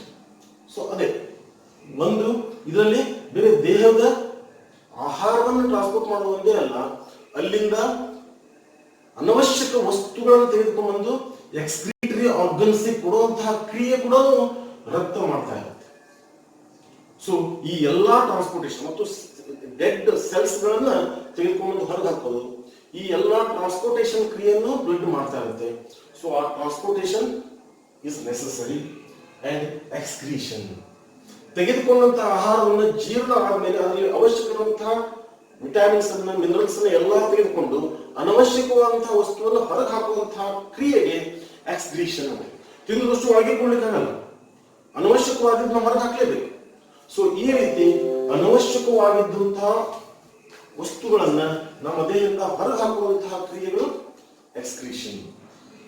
ಸೊ ಈಗ ನಿಮ್ಗೆ ಐಡಿಯಾ ಬಂದಿರುತ್ತೆ ಫ್ರೆಂಡ್ಸ್, ಈ ಎಲ್ಲಾ ಪ್ರಕ್ರಿಯೆಗಳು ನಾವು ಜೀವನವನ್ನು ಮಾಡಲಿಕ್ಕೆ ಅತ್ಯಂತ ಅವಶ್ಯವಿರುವಂತಹ ಪ್ರಕ್ರಿಯೆಗಳು. ಈ ಎಲ್ಲಾ ಪ್ರಕ್ರಿಯೆಗಳಲ್ಲಿ ಯಾವುದಾದ್ರೂ ಒಂದು ಪ್ರಕ್ರಿಯೆ ನಡೆದಿಲ್ಲ ಅಂದ್ರೆ ಮನುಷ್ಯ ಅಥವಾ ಲಿವಿಂಗ್ ಆರ್ಗ್ಯಾನಿಸಮ್ಸ್ ಪೃಥ್ವಿಯ ಮೇಲೆ ಭೂಮಿಯ ಮೇಲೆ ಬದುಕಲಿಕ್ಕೆ ಸಾಧ್ಯವೇ ಇಲ್ಲ. ಸೊ ಈ ರೀತಿ ಬದುಕಲಿಕ್ಕೆ ಬೇಸಿಕ್ ಆಗಿ ಬೇಕಾಗಿರುವಂತಹ ಈ ಎಲ್ಲಾ ಪ್ರಕ್ರಿಯೆಗಳನ್ನ ನಾವು ಲೈಫ್ ಪ್ರೊಸೆಸ್ ಅಂತ ಕರಿತೀವಿ. ಸೊ ಈಗ ಲೈಫ್ ಪ್ರೊಸೆಸ್ ಬಗ್ಗೆ ಸ್ವಲ್ಪ ಐಡಿಯಾ ನಿಮ್ಗೆ ಸಿಕ್ಕಿರಬೇಕು. ಹಾಗಾದ್ರೆ ಈ ಲೈಫ್ ಪ್ರೊಸೆಸ್ ಅಲ್ಲಿ ಮೊದಲನೇದು ನ್ಯೂಟ್ರಿಷನ್. ಸೊ ಈ ನ್ಯೂಟ್ರಿಷನ್ ಬಗ್ಗೆ ಸ್ವಲ್ಪ ವಿವರವಾಗಿ ಅಭ್ಯಾಸ ಮಾಡೋಣ. ಹಾಗಾದ್ರೆ ನ್ಯೂಟ್ರಿಷನ್ ಅಂದ್ರೆ ಏನು? Nutrition is nothing but nutrient ಅನ್ನುವಂತಹ ಒಂದು ಶಬ್ದದಿಂದ ನ್ಯೂಟ್ರಿಷನ್ ಅನ್ನುವಂತಹ ಶಬ್ದಕ್ಕೆ ನಾವು ಬಂದಿದ್ದೀವಿ. ಹಾಗಾದ್ರೆ ನ್ಯೂಟ್ರಿಯೆಂಟ್ ಅಂದ್ರೆ ಏನು ಅಂದ್ರೆ, nutrient the substance which an organism obtain from its surrounding and use it as a source of energy for the biosynthesis of its body consists like tissues and organs. See friends, the substance which an organism obtains from its surrounding. ಈಗ ನಾವು ಆಹಾರವನ್ನು ತೆಗೆದುಕೊಳ್ತೇವೆ. ಆಹಾರ ಎಲ್ಲಿಂದ ಬರುತ್ತೆ friends? ನಮ್ಮ ಪರಿಸರದಿಂದ ತಾನೆ. So ಆ ಪರಿಸರದಿಂದ ತೆಗೆದುಕೊಂಡಂತಹ ಆಹಾರವನ್ನ ನಾವು ಜೀವಂತವಾಗಿರೋದ್ರ ಸಲುವಾಗಿ ನಾವು ಬಳಸ್ಕೊಳ್ತೇವೆ. ಜೀವಂತವಾಗಿರುವಂತಹ ಬಳಸ್ಕೊಳ್ಳೋದ್ರೆ ಎರಡು ವಿಧದಲ್ಲಿ ನಾವು ಬಳಸ್ತೀವಿ. ಆಹಾರವನ್ನು ಎರಡು ವಿಧದಲ್ಲಿ ನಾವು ಬಳಸ್ತೀವಿ. ಒಂದೇದು ಈ ಸೋರ್ಸ್ ಆಫ್ ಎನರ್ಜಿ. ನಾವು ಎನರ್ಜಿ ಸೋರ್ಸ್ ಆಗಿ ಕೂಡ ನಾವು ಬಳಸ್ತೀವಿ. ಒಂದೇದು ಎನರ್ಜಿ ಸೋರ್ಸ್ ಅಂದ್ರೆ ಏನು? ಈಗ ನಾನು ಓಡಾಡ್ತಾ ಇದ್ದೀನಿ, ಮಾತಾಡ್ತಾ ಇದ್ದೀನಿ, ಮೂವ್ಮೆಂಟ್ ಮಾಡ್ತೇನೆ, ನನ್ನ ಕೈಗಳನ್ನು ಮೂವ್ಮೆಂಟ್ ಮಾಡ್ತಾ ಇದ್ದೀನಿ. ಸೊ ಈ ಎಲ್ಲಾ ಮೂವ್ಮೆಂಟ್ಗಳಿಗೆ ನನಗೆ ಎನರ್ಜಿ ಬೇಕು ತಾನೆ. ಸೊ ಈ ಮೂಮೆಂಟ್ಗಳಿಗೆ ನಾನು ಬಳಸುವಂತಹ ಈ ಎನರ್ಜಿಯನ್ನ ಸೋರ್ಸಸ್ ಆಫ್ ಎನರ್ಜಿ ಅಂತ ಕರಿತೀವಿ. ನಮ್ಮ ದೇಹದಲ್ಲಿ ನಾವು ತೆಗೆದುಕೊಂಡಂತಹ ಆಹಾರವನ್ನು ಸೋರ್ಸಸ್ ಆಫ್ ಎನರ್ಜಿ ಸಲುವಾಗಿ ಸಪರೇಟ್ ಆಗಿರುತ್ತೆ. ಈ ಕ್ರಿಯೆಗಳ ಸಲುವಾಗಿ ನಾವು ಸಪರೇಟ್ ಆಗಿರುತ್ತೆ. ಸೊ ಇದಕ್ಕೆ ನಾವೇನಂತೀವಿ, ಸೋರ್ಸಸ್ ಆಫ್ ಎನರ್ಜಿ ಸಲುವಾಗಿ ಬಳಸೋದು. Next biosynthesis. I have told, ಸೆಲ್ಸ್ಗಳು, ಹೊಸ ಸೆಲ್ಸ್ಗಳ ದಿನ ಉತ್ಪತ್ತಿ ಆಗುತ್ತೆ. ನಮ್ಮ ದೇಹ ಬೆಳವಣಿಗೆ ಆಗುತ್ತೆ. ಬೆಳವಣಿಗೆ ಆಗೋದಂದ್ರೇನು, ಸತ್ತಂತ ಸೆಲ್ಸ್, ಹೊಸ ಸೆಲ್ಸ್ ಬರೋದ್ರ ಜೊತೆಗೆ ಮತ್ತೆ ಹೊಸ ಸೆಲ್ಸ್ಗಳು, ಎಕ್ಸ್ಟ್ರಾ ಸೆಲ್ಸ್ಗಳು ನಮ್ಗೆ ಬರ್ಬೇಕು. ಅಂದ್ರೆ ನಮ್ಮ ದೇಹ ಬೆಳವಣಿಗೆ ಆಗ್ತಾ ಹೋಗುತ್ತೆ. ಸೊ ಈ ಎಕ್ಸ್ಟ್ರಾ ಸೆಲ್ಸ್ಗಳನ್ನ ಸೇರಿಸೋದು, ಬೆಳವಣಿಗೆ ಆಗೋದು, ಅಥವಾ ಹೊಸ ಸೆಲ್ಸ್, ಹಳೆಯ ಸೆಲ್ಸ್ಗಳು ಸಾಯೋದು, ಹೊಸ ಸೆಲ್ಸ್ಗಳು ಬೆಳೆಯೋದು, ಈ ಎಲ್ಲಾ ಕ್ರಿಯೆಗಳಿಗೆ ಬಯೋಸಿಂಥಸಿಸ್ ಕ್ರಿಯೆ ಅಂತ ಕರಿತೀವಿ. ಅಂದ್ರೆ ಬಯೋಲಾಜಿಕಲಿ ನಡೆಯುವಂತಹ ಕ್ರಿಯೆ. ನಮ್ಗೆ ಗೊತ್ತಿರಲ್ಲ, ನಾವೇನು ಮಾಡ್ತಾ ಇಲ್ಲ. ಈ ಎಲ್ಲಾ ಚಲನೆಗಳು, ಈ ನಾವೇನು ನೋಡ್ತಾ ಇದ್ವಿ, ಈ ಚಲನೆಗಳು ನಮ್ಮ ಇಚ್ಛೆಯಿಂದ ಆಗ್ತಿರುವಂತಹ ಚಲನೆಗಳು. ನಾವು ಹೋಗ್ಬೇಕು ಅಂದ್ರೆ ಹೋಗ್ತೀವಿ, ಮಾತಾಡ್ಬೇಕು ಅನಿಸ್ತಾ ಮಾತಾಡ್ತೀವಿ, ನಡಿಬೇಕು ಅನಿಸ್ತಾ ನಡೀತೀವಿ. ಇವೆಲ್ಲ ನಮ್ಮ ಇಚ್ಛೆಯಿಂದ ನಡೆಯುವಂತಹ ಚಲನೆಗಳು. ಇದಕ್ಕೆ ನಮಗೆ ಎನರ್ಜಿ ಬೇಕು, ಅದು ಸೋರ್ಸಸ್ ಆಫ್ ಎನರ್ಜಿಯಿಂದ ನಾವು ತೆಗೆದುಕೊಂಡಂತಹ ಆಹಾರದಿಂದ ನಮಗೆ ಸಿಗುತ್ತೆ. ಬಟ್ ಬಯೋಸಿಂಥಸಿಸ್, ಬಯೋಲಾಜಿಕಲಿ ಕ್ರಿಯೆಗಳಿಗೆ ನಮ್ಮ ಇಚ್ಛೆ ಇಲ್ಲ. ಅವು ತಮ್ಮಷ್ಟು ತಾವು ತಮ್ಮ ಕ್ರಿಯೆಗಳನ್ನು ನಡೆಸ್ತಾ ಇರುತ್ತೆ. ನಮ್ಮ ದೇಹದಲ್ಲಿ ಹಾರ್ಟ್ ತನ್ನಷ್ಟು ತಾನು ಕೆಲಸವನ್ನು ಮಾಡ್ತಾ ಇರುತ್ತೆ. ಎಲ್ಲವೂ ಎಕ್ಸ್ಕ್ರೀಷನ್ ಆಗುವಂತಹ ಜ್ಯೂಸ್ಗಳು ನಮ್ಮ ದೇಹದಲ್ಲಿ ಎಕ್ಸ್ಕ್ರೀಟ್ ಆಗ್ತಾ ಇರುತ್ತೆ, ಬೆಳವಣಿಗೆ ಆಗ್ತಾ ಇರುತ್ತೆ, ಹೊಸ ಸೆಲ್ಸ್ ಬರ್ತಾ ಇರುತ್ತೆ. ಇವು ಯಾವುವು ನಮ್ಮ ಇಚ್ಛೆಯಿಂದ ನಡೆಯುವಂತಹ ಕೆಲಸ ಅಲ್ಲ. ಸ್ವಾಭಾವಿಕವಾಗಿ ನಮ್ಮ ದೇಹದಲ್ಲಿ ತನ್ನಷ್ಟು ತಾನೇ ನಡೀತಾ ಇರುವಂತಹ ಕ್ರಿಯೆಗಳು. ಇಂತಹ ಕ್ರಿಯೆಗಳಿಗೆ ನಾವು ಬಯೋಸಿಂಥಸಿಸ್, ಬಯೋ ಅಂದ್ರೆ ಬಯೋಲಾಜಿಕಲಿ ಸಿಂಥಸಿಸ್ ಆಗೋದು, ರಚನೆ ಆಗೋದು, ತಯಾರು ಮಾಡುವಂತಹ ಕ್ರಿಯೆ. ಈ ಬಯೋಸಿಂಥಸಿಸ್ ಕ್ರಿಯೆಗಳಿಗೆ ಆಹಾರವನ್ನು ಬೇರೆ ಇರುತ್ತೆ. ಸೊ ಈ ರೀತಿ ಪರಿಸರದಿಂದ ಪಡೆದುಕೊಂಡಂತಹ ಆಹಾರವನ್ನ ಈ ರೀತಿ ಬೇರೆ ಬೇರೆ ಮಾಡಿ ಇಡುವಂತಹದ್ದು ನ್ಯೂಟ್ರಿಯೆಂಟ್. ಹಾಗಾದ್ರೆ ಈ ಬೇರೆ ಬೇರೆ ಮಾಡಿಡೋದು ಹೇಗೆ ಬೇರೆ ಬೇರೆ ಮಾಡಿಡುತ್ತೆ? ನ್ಯೂಟ್ರಿಯೆಂಟ್ ಅಂದ್ರೆ ಅದರಲ್ಲಿ ಅನೇಕ ವಿಧವಾದಂತಹ ಅಂಶಗಳು, ಮಿನರಲ್ಸ್ ಸೇರ್ಕೊಂಡಿರುತ್ತೆ. ನೀವೀಗ ಡಾಕ್ಟರ್ ಹೋದ್ರೆ ಅಂದ್ರೆ ಅವ್ರು ಹೇಳ್ತಾರೆ, ಇಲ್ಲ ವಿಟಾಮಿನ್ಸ್ ಕಡಿಮೆ ಇದೆ, ಎನರ್ಜಿ ಇಲ್ಲ, ಸ್ವಲ್ಪ ವಿಟಾಮಿನ್ಸ್ ಕೊಡ್ರಿ, ಪ್ರೋಟೀನ್ ಕೊಡ್ರಿ ಹೇಳಿದ್ರೆ. ಸೊ ಈ ವಿಟಾಮಿನ್ಸ್, ಪ್ರೋಟೀನ್ಸ್, ಇವು nothing but these are nutrients. ಇವು ಎರಡೇ ಅಲ್ಲ, ಇನ್ನೂ ನ್ಯೂಟ್ರಿಯೆಂಟ್ಸ್ ನಮಗಿದೆ ಫ್ರೆಂಡ್ಸ್. ಒಂದೇ ಕಾರ್ಬೋಹೈಡ್ರೇಟ್, ವೆರಿ ಇಂಪಾರ್ಟೆಂಟ್ ನ್ಯೂಟ್ರಿಯೆಂಟ್. ಪ್ರತಿನಿತ್ಯ ನಾವು ಕಾರ್ಬೋಹೈಡ್ರೇಟ್ ಅನ್ನು ಸೇವಿಸಲೇಬೇಕು ಫ್ರೆಂಡ್ಸ್. ಕಾರ್ಬೋಹೈಡ್ರೇಟ್ ಅಂದ್ರೆ ಒಂದೇ ಅಲ್ಲ, ಗ್ಲೂಕೋಸ್ ಮತ್ತು ಸ್ಟಾರ್ಚ್ ಎರಡು ಕಾರ್ಬೋಹೈಡ್ರೇಟೇ. ಬಟ್ ನಾವು ಬೇರೆ ಬೇರೆ ಹೆಸರು ಯಾಕೆ ಇಡ್ತೀವಿ ಅಂತಂದ್ರೆ, ಗ್ಲೂಕೋಸ್ ಇದು ಅತ್ಯಂತ ಸಾಮಾನ್ಯ ರಚನೆಯನ್ನು ಹೊಂದಿದೆ. ಕೆಮಿಕಲಿ ರಚನೆಯನ್ನ ನೋಡಿದ್ರೆ ಅತ್ಯಂತ ಸಾಮಾನ್ಯವಾದಂತಹ ರಚನೆಯನ್ನು ಹೊಂದಿದೆ glucose. Chain system, simple chain system. So ಈ ಸಿಂಪಲ್ ರಚನೆಯನ್ನ ಹೊಂದಿರುವುದರಿಂದ ಇದು ಜೀರ್ಣಕ್ರಿಯೆಗೆ ಬಹಳ ಈಸಿಯಾಗಿ ಜೀರ್ಣ ಆಗುತ್ತೆ. ಗ್ಲೂಕೋಸ್ ಅಂದ್ರೆ it is very simple food. So ಇದೇ starch, nothing but it is a starch is also carbohydrate, but it is very complicated structure. It is very complicated structure. ರಚನೆ ಬಹಳಷ್ಟು ಕ್ಲಿಷ್ಟವಾದಂತಹ ರಚನೆ ಸ್ಟಾರ್ಚ್ ಇದ್ದು. ಆದ್ದರಿಂದ ಇದು ಸುಲಭವಾಗಿ ಜೀರ್ಣ ಆಗುವಂತಹ ವಸ್ತು ಅಲ್ಲ. ಸೊ ಈ ಎರಡು ವಸ್ತು, ಗ್ಲೂಕೋಸ್ ಏನಿದೆ, ಇದು ನಾವು ದೇಹದಲ್ಲಿ ತೆಗೆದುಕೊಂಡಂತಹ ಗ್ಲೂಕೋಸ್, ಇದು ಸೋರ್ಸಸ್ ಆಫ್ ಎನರ್ಜಿ ಸಲುವಾಗಿ ತೆಗೆದುಹಿಡಿಯಲ್ಪಟ್ಟಿರುತ್ತೆ. ಗ್ಲೂಕೋಸ್, ಈಗ ನಾವೇನು ಮೂವ್ಮೆಂಟ್ ಅನ್ನು ಮಾಡ್ತಾ ಇದ್ವಿ, ಐಚ್ಛಿಕ ಚಲನೆಗಳೇನಿದಾವಲ್ಲ, ಈ ಚಲನೆಗಳಿಗೆ ಬೇಕಾದಂತಹ ಎನರ್ಜಿಯನ್ನ ಗ್ಲೂಕೋಸ್ ದಿಂದ, ನಾವು ತೆಗೆದುಕೊಂಡಂತಹ ಆಹಾರದಲ್ಲಿರುವಂತಹ ನ್ಯೂಟ್ರಿಯೆಂಟ್ ಗ್ಲೂಕೋಸ್ ದಿಂದ ನಾವು ಪಡಿತಾ ಇರ್ತೇವೆ. ಇನ್ನು next, for biosynthesis is starch. Starch ಅನ್ನು ನಾವು ತೆಗೆದುಕೊಂಡು, ಪರಿಸರದಲ್ಲಿರುವಂತಹ ಸ್ಟಾರ್ಚ್ ಅನ್ನು ನಾವು ತೆಗೆದುಕೊಂಡು ಅದನ್ನ ಸಿಂಪಲ್ ವಸ್ತುವಾಗಿ ಕನ್ವರ್ಟ್ ಮಾಡಿ ಅದನ್ನು ನಾವು ಯೂಸ್ ಮಾಡೋದು ಬಯೋಸಿಂಥಸಿಸ್ ಕ್ರಿಯೆಗಳಿಗೆ. ಅನೈಚ್ಛಿಕವಾಗಿ ನಮ್ಮ ದೇಹದಲ್ಲಿ ನಡೆಯುವಂತಹ ಬಯೋಲಾಜಿಕಲ್ ಕ್ರಿಯೆಗಳನ್ನು ನಡೆಸಲಿಕ್ಕೆ ಬೇಕಾಗುವಂತಹ ಎನರ್ಜಿಯನ್ನು ಪಡೆದುಕೊಳ್ಳುವುದರ ಸಲುವಾಗಿ ಈ ಸ್ಟಾರ್ಚ್ ಅನ್ನು ಉಪಯೋಗ ಮಾಡ್ತೀವಿ. ಟೋಟಲಿ ನಾವು ಬದುಕಿರಬೇಕಾದ್ರೆ ಕಾರ್ಬೋಹೈಡ್ರೇಟ್ ನಮಗೆ ಬಹಳ ಅವಶ್ಯಕವಾದಂತಹ ವಸ್ತು. ಕಾರ್ಬೋಹೈಡ್ರೇಟ್ ನಮಗೆ ಬೇಕೇ ಬೇಕು. Next, fats, proteins, minerals, vitamins, and water. These are all nutrients. ಇವು ಎಲ್ಲವೂ ಪ್ರತಿನಿತ್ಯ ನಾವು ಸಮ ಪ್ರಮಾಣದಲ್ಲಿ ತೆಗೆದುಕೊಳ್ಳಲೇಬೇಕು ಫ್ರೆಂಡ್ಸ್. ಈ ಎಲ್ಲಾ ವಸ್ತುಗಳು ಯಾವುದೋ ಒಂದು ವಸ್ತು ಅಂತ ನಾವು ಆಹಾರವನ್ನು ನಾವು ಸೇವಿಸಿದ್ರೆ ಅದು ಎಲ್ಲ ವಸ್ತು ಬರ್ತಾವಂತ ನೀವು ತಿಳ್ಕೊಳ್ಕೋಬೇಡಿ ಫ್ರೆಂಡ್ಸ್. ಕೆಲವು ಜನ ಇರ್ತಾರೆ ಬರೀ ಅನ್ನ ಉಣ್ಣೋದು. ಏನ್ ಬೇಕು? ಅನ್ನ, ರೈಸ್, ರೊಟ್ಟಿ, ಅನ್ನ ಅನ್ನ ಅಷ್ಟೇ. ಇನ್ನು ಕೆಲವು ಜನ ಊಟ ಮಾಡ್ತಿರ್ತಾರೆ, ಈ ನಾಯಿ ಕೆಲದಂಗೆ ಊಟ ಮಾಡ್ತಿರ್ತಾರೆ. ಆ ಮ್ಯಾಲಿಂದು ಐಟಮ್ಸ್ ಅವೇನು ಅದನ್ನ ಹಿರಿಯರಿದ್ರೆ ನಿಮ್ಮ ಮನೇಲಿ ವ್ಯಂಜನಗಳು ಕರೀತಾರೆ. ಒಂದು ಕಾಯಿಪಲ್ಯ, ಉಪ್ಪಿನಕಾಯಿ, ಸೊ ಅನೇಕ ಈ ವ್ಯಂಜನಗಳು, ರಸ, ಇದನ್ನ ಮಾಡಿ ಹಾಕಿದಾಗ ಕೆಲವೊಂದು ವಿದ್ಯಾರ್ಥಿಗಳು ಇರ್ತಾರೆ ಫ್ರೆಂಡ್ಸ್, ಅವನು ಮುಟ್ಟೋದಿಲ್ಲ.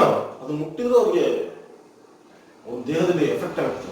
ಸೊ ಅವ್ನು ಮುಟ್ಟಲ್ಲ, ಒಂದೇ ಅಷ್ಟೇ ಕಳಿಸ್ಕೊಂಡು ಊಟ ಮಾಡಿ ಕರಪರ ಊಟ ಮಾಡಿ ಹೇಳೋಂಥ ನೇಚರ್.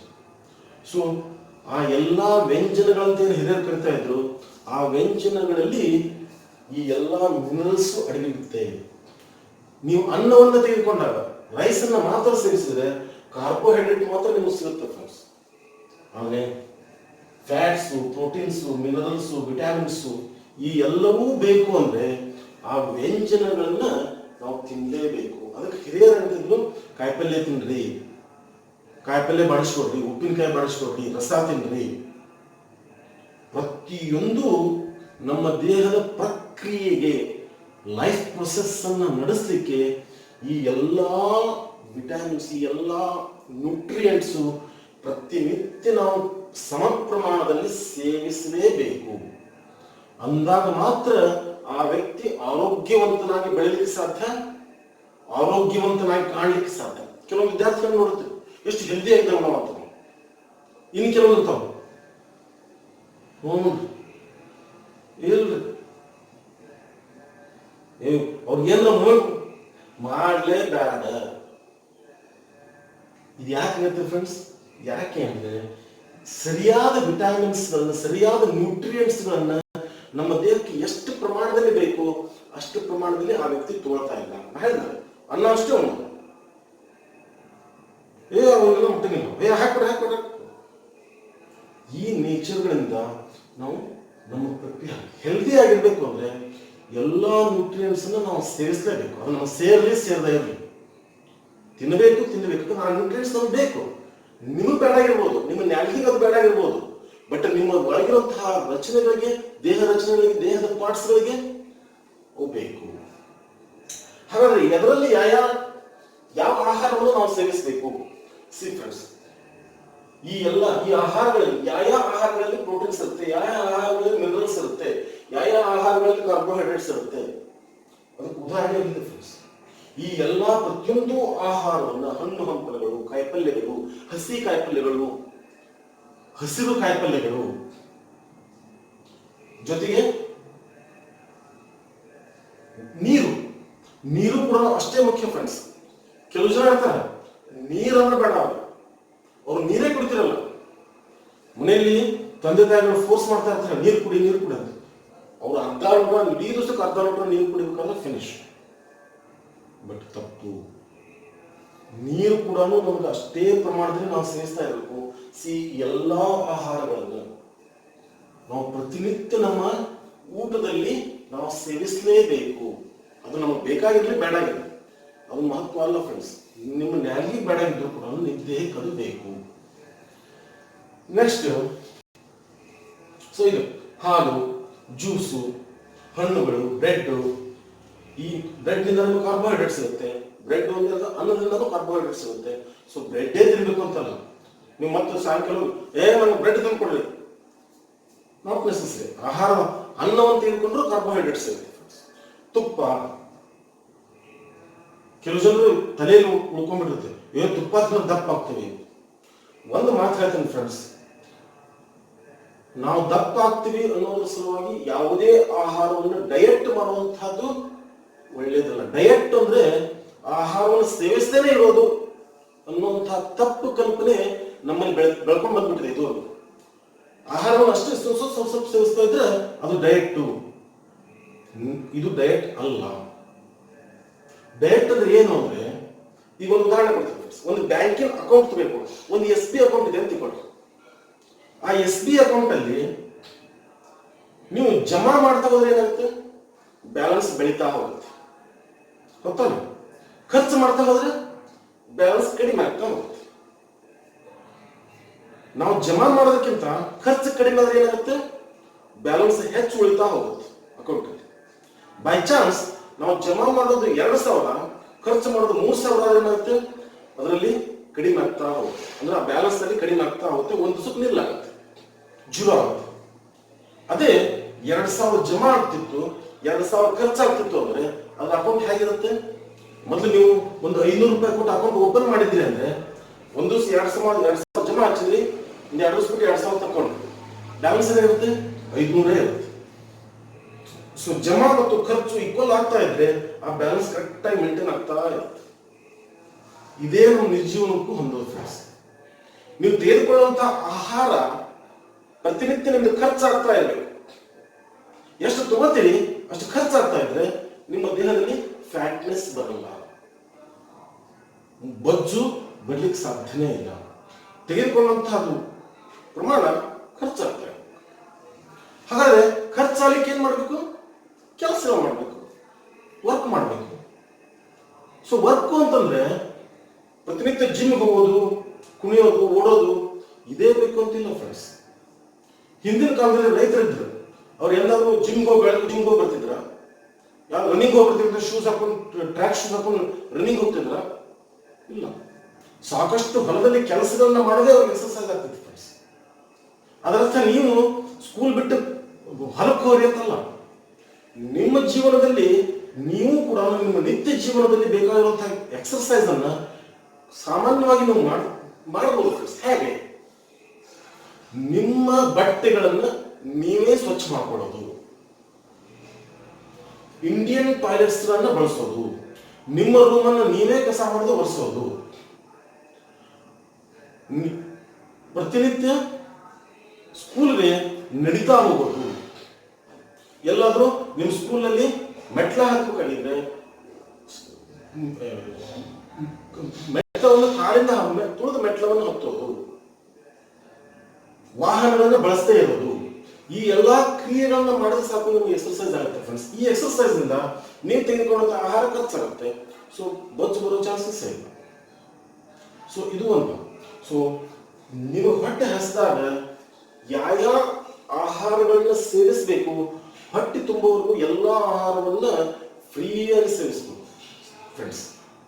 ಫ್ರೀಯಾಗಿ ನಿಮ್ಮ ಹೊಟ್ಟೆ ತುಂಬುವವರೆಗೂ ಎಲ್ಲ ಆಹಾರ ಒಂದೇ ಅಂತಲ್ಲ. ಬೇರೆ ಅನ್ನ ಕುಡಿತಂದ್ರೆ ಬೇರೆ ಅನ್ನನ ತಿನ್ನೋದು, ಭಕ್ರಿ ಅಂದ್ರೆ ಭಕ್ರಿನ ತಿನ್ನೋದು, ಹಾಗಲ್ಲ. ಎಲ್ಲ ಸಮತೋಲಿತವಾದ ಆಹಾರ ಅಂತ ಕರಿತೇವೆ ನಾವು. ಎಲ್ಲ ಆಹಾರ, ಸ್ವಲ್ಪ ಅನ್ನ ಉಣ್ಬೇಕು, ಸ್ವಲ್ಪ ರೊಟ್ಟಿನ ತಿನ್ಬೇಕು, ಕಾಯಿಪಲ್ಯಗಳನ್ನು ಹಂಚ್ಕೋಬೇಕು, ನೀರು ಕುಡಿಬೇಕು. ಸೊ ಈ ಎಲ್ಲ ಹಣ್ಣುಗಳನ್ನು ತಿನ್ನಬೇಕು. ಜೊತೆಗೆ ಈ ಎಲ್ಲ ಕ್ರಿಯೆಗಳನ್ನು ನಮ್ಮ ಜೀವನದಲ್ಲಿ ಮಾಡ್ತಾರೆ. ಹಾಗಾದಾಗ ನಾವು ಹೆಲ್ದಿಯಾಗಿ ಬೆಳೆಯಲಿಕ್ಕೆ ಸಾಧ್ಯ, ನಮ್ಮ ಬುದ್ಧಿ ಕೂಡ ಹೆಲ್ದಿಯಾಗಿ ಬೆಳೆಯಲಿಕ್ಕೆ ಸಾಧ್ಯ. ವಿಚಾರ ಮಾಡಲಿಕ್ಕೆ, ನೆನಪಿಟ್ಕೊಳ್ಳಿಕ್ಕೆ ಅದು ಸರಿಯಾಗಿ ಸದೃಢವಾದಂತಹ ಬುದ್ಧಿಯನ್ನು ಹೊಂದಲಿಕ್ಕೆ ಸಾಧ್ಯ. ಸೊ ಈ ರೀತಿ ನ್ಯೂಟ್ರಿಯೆಂಟ್ಸ್ ಇದ್ದಾವೆ. ಈ ಎಲ್ಲಾ ಅಂಶಗಳನ್ನು ಹೊಂದಿರುವಂತಹ ನ್ಯೂಟ್ರಿಯೆಂಟ್ಸ್ ಅನ್ನು ಸರಿಯಾಗಿ ನಾವು ಸೇವಿಸಿದ್ರೆ ಅದು ನ್ಯೂಟ್ರಿಷನ್, ಆಹಾರ ಸೇವನೆ. ಸೊ ಹಾಗಾದ್ರೆ ಈ ನ್ಯೂಟ್ರಿಷನ್ ಅಂದ್ರೆ ಏನು ಅರ್ಥ ಆಯ್ತು. ಈಗ ನಾವು ಪರಿಸರದಲ್ಲಿ ನೋಡ್ಲಿಕ್ಕೆ ಹೋದಾಗ 2 ರೀತಿಯ ಆಹಾರವನ್ನು ಸೇವನೆ ಮಾಡುವಂತಹ ವಸ್ತುಗಳನ್ನು, ಜೀವಿಗಳನ್ನು ನಾವು ನೋಡ್ತೀವಿ. ಜೀವ ಇರುವಂತಹ ಜೀವಿಗಳನ್ನು. ಈಗ ನಾವು ನಿರ್ಜೀವ ವಸ್ತುಗಳ ಬಗ್ಗೆ ಮಾತಾಡ್ತಾ ಇಲ್ಲ, ಯಾಕಂದ್ರೆ ಜೀವ ವಸ್ತುಗಳು ಮಾತ್ರ ಈ ಟಾಪಿಕ್ ನಾವು ಮಾತಾಡ್ತಾ. ಯಾಕಂದ್ರೆ ನಾವೇನ್ ಸ್ಟಡಿ ಮಾಡ್ತಾ ಇದೀವಿ, ಲೈಫ್ ಪ್ರೊಸೆಸ್. ಲೈಫ್ ಪ್ರೊಸೆಸ್ ಯಾರಲ್ಲಿ ಇರುತ್ತೆ? ಕುರ್ಚಿಯ ಲೈಫ್ ಪ್ರೊಸೆಸ್ ಬರಲ್ಲ. ಎಲ್ಲಿರುತ್ತೆ? ಜೀವಂತ ಇರುವಂತಹ ಜೀವಿಗಳಲ್ಲಿ ಮಾತ್ರ ಲೈಫ್ ಪ್ರೊಸೆಸ್ ಇರೋದು. ಸೊ ನಾನು ಮಾತಾಡ್ತಾ ಇರೋದು ಜೀವ ಇರುವಂತಹ ವಸ್ತುಗಳ ಬಗ್ಗೆ ಮಾತ್ರ ಈ ಫುಲ್ ಟಾಪಿಕ್ ಅಲ್ಲಿ. Okay friends? ಸೊ ಆ ಜೀವ ಇರುವಂತಹ ವ್ಯಕ್ತಿಗಳು ಎಲ್ಲವೂ ಆಹಾರವನ್ನು ಸೇವಿಸಬೇಕು, ಇದು ಲೈಫ್ ಪ್ರೊಸೆಸ್. ಹಾಗಾದ್ರೆ ಆಹಾರವನ್ನ ಸೇವನೆಯಲ್ಲಿ ಎಲ್ಲವೂ ಒಂದೇ ರೀತಿಯ ಆಹಾರವನ್ನು ಸೇವನೆ ಮಾಡುತ್ತಾರೆ. ಸೊ ಅಲ್ಲಿ ಆಹಾರ ಸೇವನೆಯಲ್ಲಿ 2 ವಿಧವಾದಂತಹ ಆಹಾರ ಸೇವನೆ ನಾವು ಮಾಡ್ತೀವಿ. ನಿಮಗೂ ಗೊತ್ತು, ನಮಗೂ ಗೊತ್ತು. ಅದರಲ್ಲಿ ವೆಜಿಟೇರಿಯನ್ಸ್ ಬೇರೆ, ನಾನ್ ವೆಜಿಟೇರಿಯನ್ಸ್ ಬೇರೆ, ಹೊತ್ತಾನೆ. ಬಟ್ ಬಯಾಲಜಿಕಲಿ ನೀವು ನೋಡ್ಕೊತ ಹೋದಾಗ ಆಹಾರವನ್ನು ಸೇವನೆ ಮಾಡೋದ್ರಲ್ಲಿ ಆ ರೀತಿ ನಾವು ವಿಂಗಡಿಸೋದಿಲ್ಲ ಫ್ರೆಂಡ್ಸ್. ಒಂದೇನು ಹೇಗಿದೆ ಅಂದ್ರೆ ಅಟೋಟ್ರೋಪಿಕ್ ನ್ಯೂಟ್ರಿಷನ್, ಮತ್ತೊಂದು ಹೆಟರೋಟ್ರೋಪಿಕ್ ನ್ಯೂಟ್ರಿಷನ್.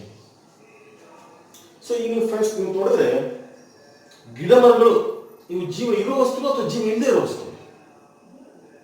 ಜೀವ ಇರೋದು. ಯಾಕಂದ್ರೆ ಅವುಗಳಲ್ಲಿ ಜೀವ ಇರುವಂತಹ ವಸ್ತುಗಳಲ್ಲಿ ಇರಬೇಕಾದಂತಹ ಲಕ್ಷಣಗಳು ಎಲ್ಲವನ್ನೂ ನಾವು ನೋಡ್ತಾ ಇದ್ದೇವೆ. ಹಾಗಾದ್ರೆ ಕ್ವಶನ್ ಏನು ಸರ್, ನಾವು ಈ ಮೂವ್ಮೆಂಟ್ ಮಾಡ್ತೀವಿ, ಒಂದ್ ಜಾಗದಿಂದ ಇನ್ನೊಂದು ಜಾಗಕ್ಕೆ ನಾವು ಹೋಗ್ತೀವಿ, ಗಿಡಗಳಲ್ಲಿ ಹೋಗುತ್ತೆ.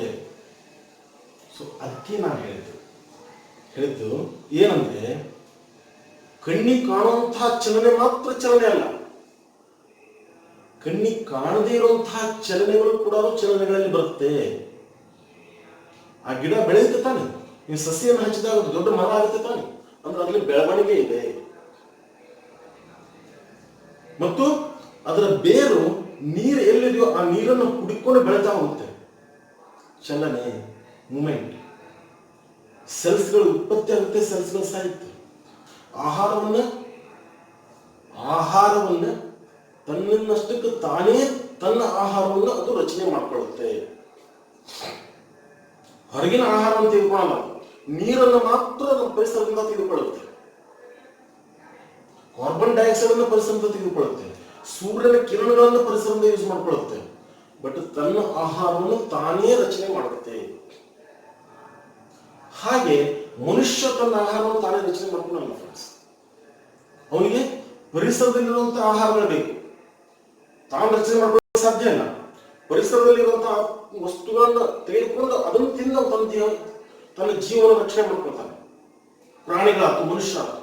ಸಸ್ಯಗಳು ಹಾಗಲ್ಲ, ಹಸಿರು ಸಸ್ಯಗಳ ಎಸ್ಪೆಷಲಿ ಹಸಿರು ಸಸ್ಯಗಳು ತಮ್ಮ ಆಹಾರವನ್ನು ತಾವೇ ರಚನೆ ಮಾಡಿಕೊಳ್ಳುತ್ತೆ. ಸೊ ಅದಕ್ಕೆ ಏನಿದೆ autotrophic. Auto means self, trope means nutrition. Nutrition means ಆಹಾರ ಬೇಕು. ಸೆಲ್ಫ್ ಆಗಿ ತನ್ನ ಆಹಾರವನ್ನು ತಾನೇ ರಚನೆ ಮಾಡಿಕೊಳ್ಳುವಂತಹ ಜೀವಿಗಳಿಗೆ ನಾವು ಅಟೋಟ್ರೋಪಿಕ್. ಅಟೋ ಮೀನ್ಸ್ ತನ್ನಷ್ಟೇ ತಾನೇ, ಅಟೋ.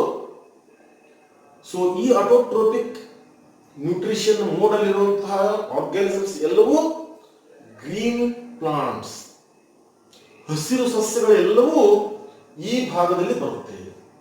ಎಲ್ಲಾ ಹಸಿರು ಸಸ್ಯಗಳಲ್ಲಿ ಕ್ಲೋರೋಫಿಲ್ ಅನ್ನುವಂತಹ ಒಂದು ವಸ್ತು ಇರುತ್ತೆ. ಹಸಿರನ್ನ ತೋರಿಸುವಂತಹ ವಸ್ತು. ಆ ಕ್ಲೋರೋಫಿಲ್ ಇಂದ ಇವು ಆಹಾರವನ್ನು ರಚನೆ ಮಾಡ್ಕೊಳುತ್ತೆ. ಅದಕ್ಕೆ ನಾವು ಫೋಟೋಸಿಂಥಸಿಸ್ ಅಂತ ಕರಿತೀವಿ. ನೀವು ಆಲ್ರೆಡಿ ಈ ಶಬ್ದವನ್ನು ಕೇಳಬೇಕು. ಸೊ ಇನ್ನು ಮುಂದಿನ ಭಾಗದಲ್ಲಿ ನಾವು ಫೋಟೋಸಿಂಥಸಿಸ್ ಬಗ್ಗೆ ವಿವರವಾಗಿ ಅಭ್ಯಾಸ ಮಾಡ್ತೀವಿ. ನೆಕ್ಸ್ಟ್ ಬರೋದು ಹೆಟರೋಟೋಪಿಕ್. ಅದನ್ನ ನಾನು ಹೇಳ್ತೇವೆ.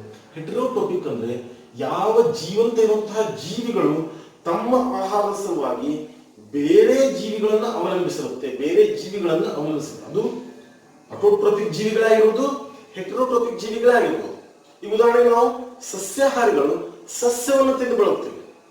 ಮೀನ್ಸ್ ಸಸ್ಯಗಳು ತಮ್ಮ ಆಹಾರವನ್ನು ತಾವೇ ರಚನೆ ಮಾಡಿಕೊಂಡು ಅದನ್ನು ಸ್ಟಾಕ್ ಇಟ್ಕೊಂಡಿರುತ್ತೆ. ಹಣ್ಣಿನ ರೂಪದಲ್ಲೋ ಎಲೆಯ ರೂಪದಲ್ಲೋ ಆ ಹಣ್ಣು ಮತ್ತು ಎಲೆಗಳನ್ನು ನಾವು ತಿಂದು ನಾವು ಜೀವಂತವಾಗಿರ್ತೀವಿ. ಮೀನ್ಸ್ ಬೇರೆ ವಸ್ತುಗಳಿಂದ ತಿಂದು ನಾವು ಜೀವಂತವಾಗಿರ್ತದೆ. ಸೊ ನಾವು ಸಸ್ಯಾಹಾರಿಗಳು ಅಟೋಟ್ರೋಪಿಕ್ ಆರ್ಗ್ಯಾನಿಸಮ್ಸ್ ಅನ್ನು ಡಿಪೆಂಡ್ ಆಗಿರುತ್ತೆ.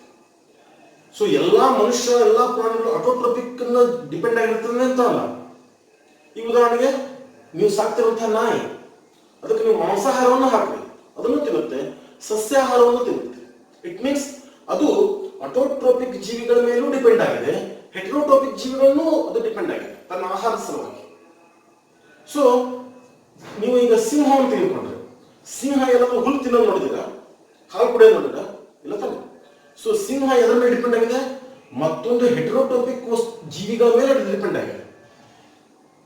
ಸೊ ಟೋಟಲಿ ಯಾವ ಜೀವಿಗಳ ಮೇಲೆ ಡಿಪೆಂಡ್ ಆಗಿದೆ ಅನ್ನೋದು ಮುಖ್ಯ ಅಲ್ಲ. ಇದೆ ಯಾವ ಪ್ರಾಣಿ ಅಥವಾ ಜೀವಿ ತನ್ನ ಆಹಾರ ಸಲುವಾಗಿ ಬೇರೆ ಜೀವಿಗಳನ್ನು ಅವಲಂಬಿಸಿದೆಯೋ ಅದಕ್ಕೆ ನಾನು ಹೆಟರೋಟೋಪಿಕ್.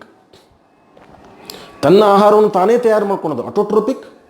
ತನ್ನ ಆಹಾರಕ್ಕೆ ಬೇರೆ ಅವಲಂಬಿತವಾಗಿರೋದು ಹೆಟರೋಟ್ರೋಪಿಕ್. ನೆಕ್ಸ್ಟ್ ಅಟೋಟ್ರೋಪಿಕ್ದಲ್ಲಿ ಸ್ವಲ್ಪ ಡೀಟೇಲ್ಸ್ ನೋಡ್ತಾ ಹೋಗೋಣ friends. So autotrophic nutrition means the organic materials made from inorganic materials.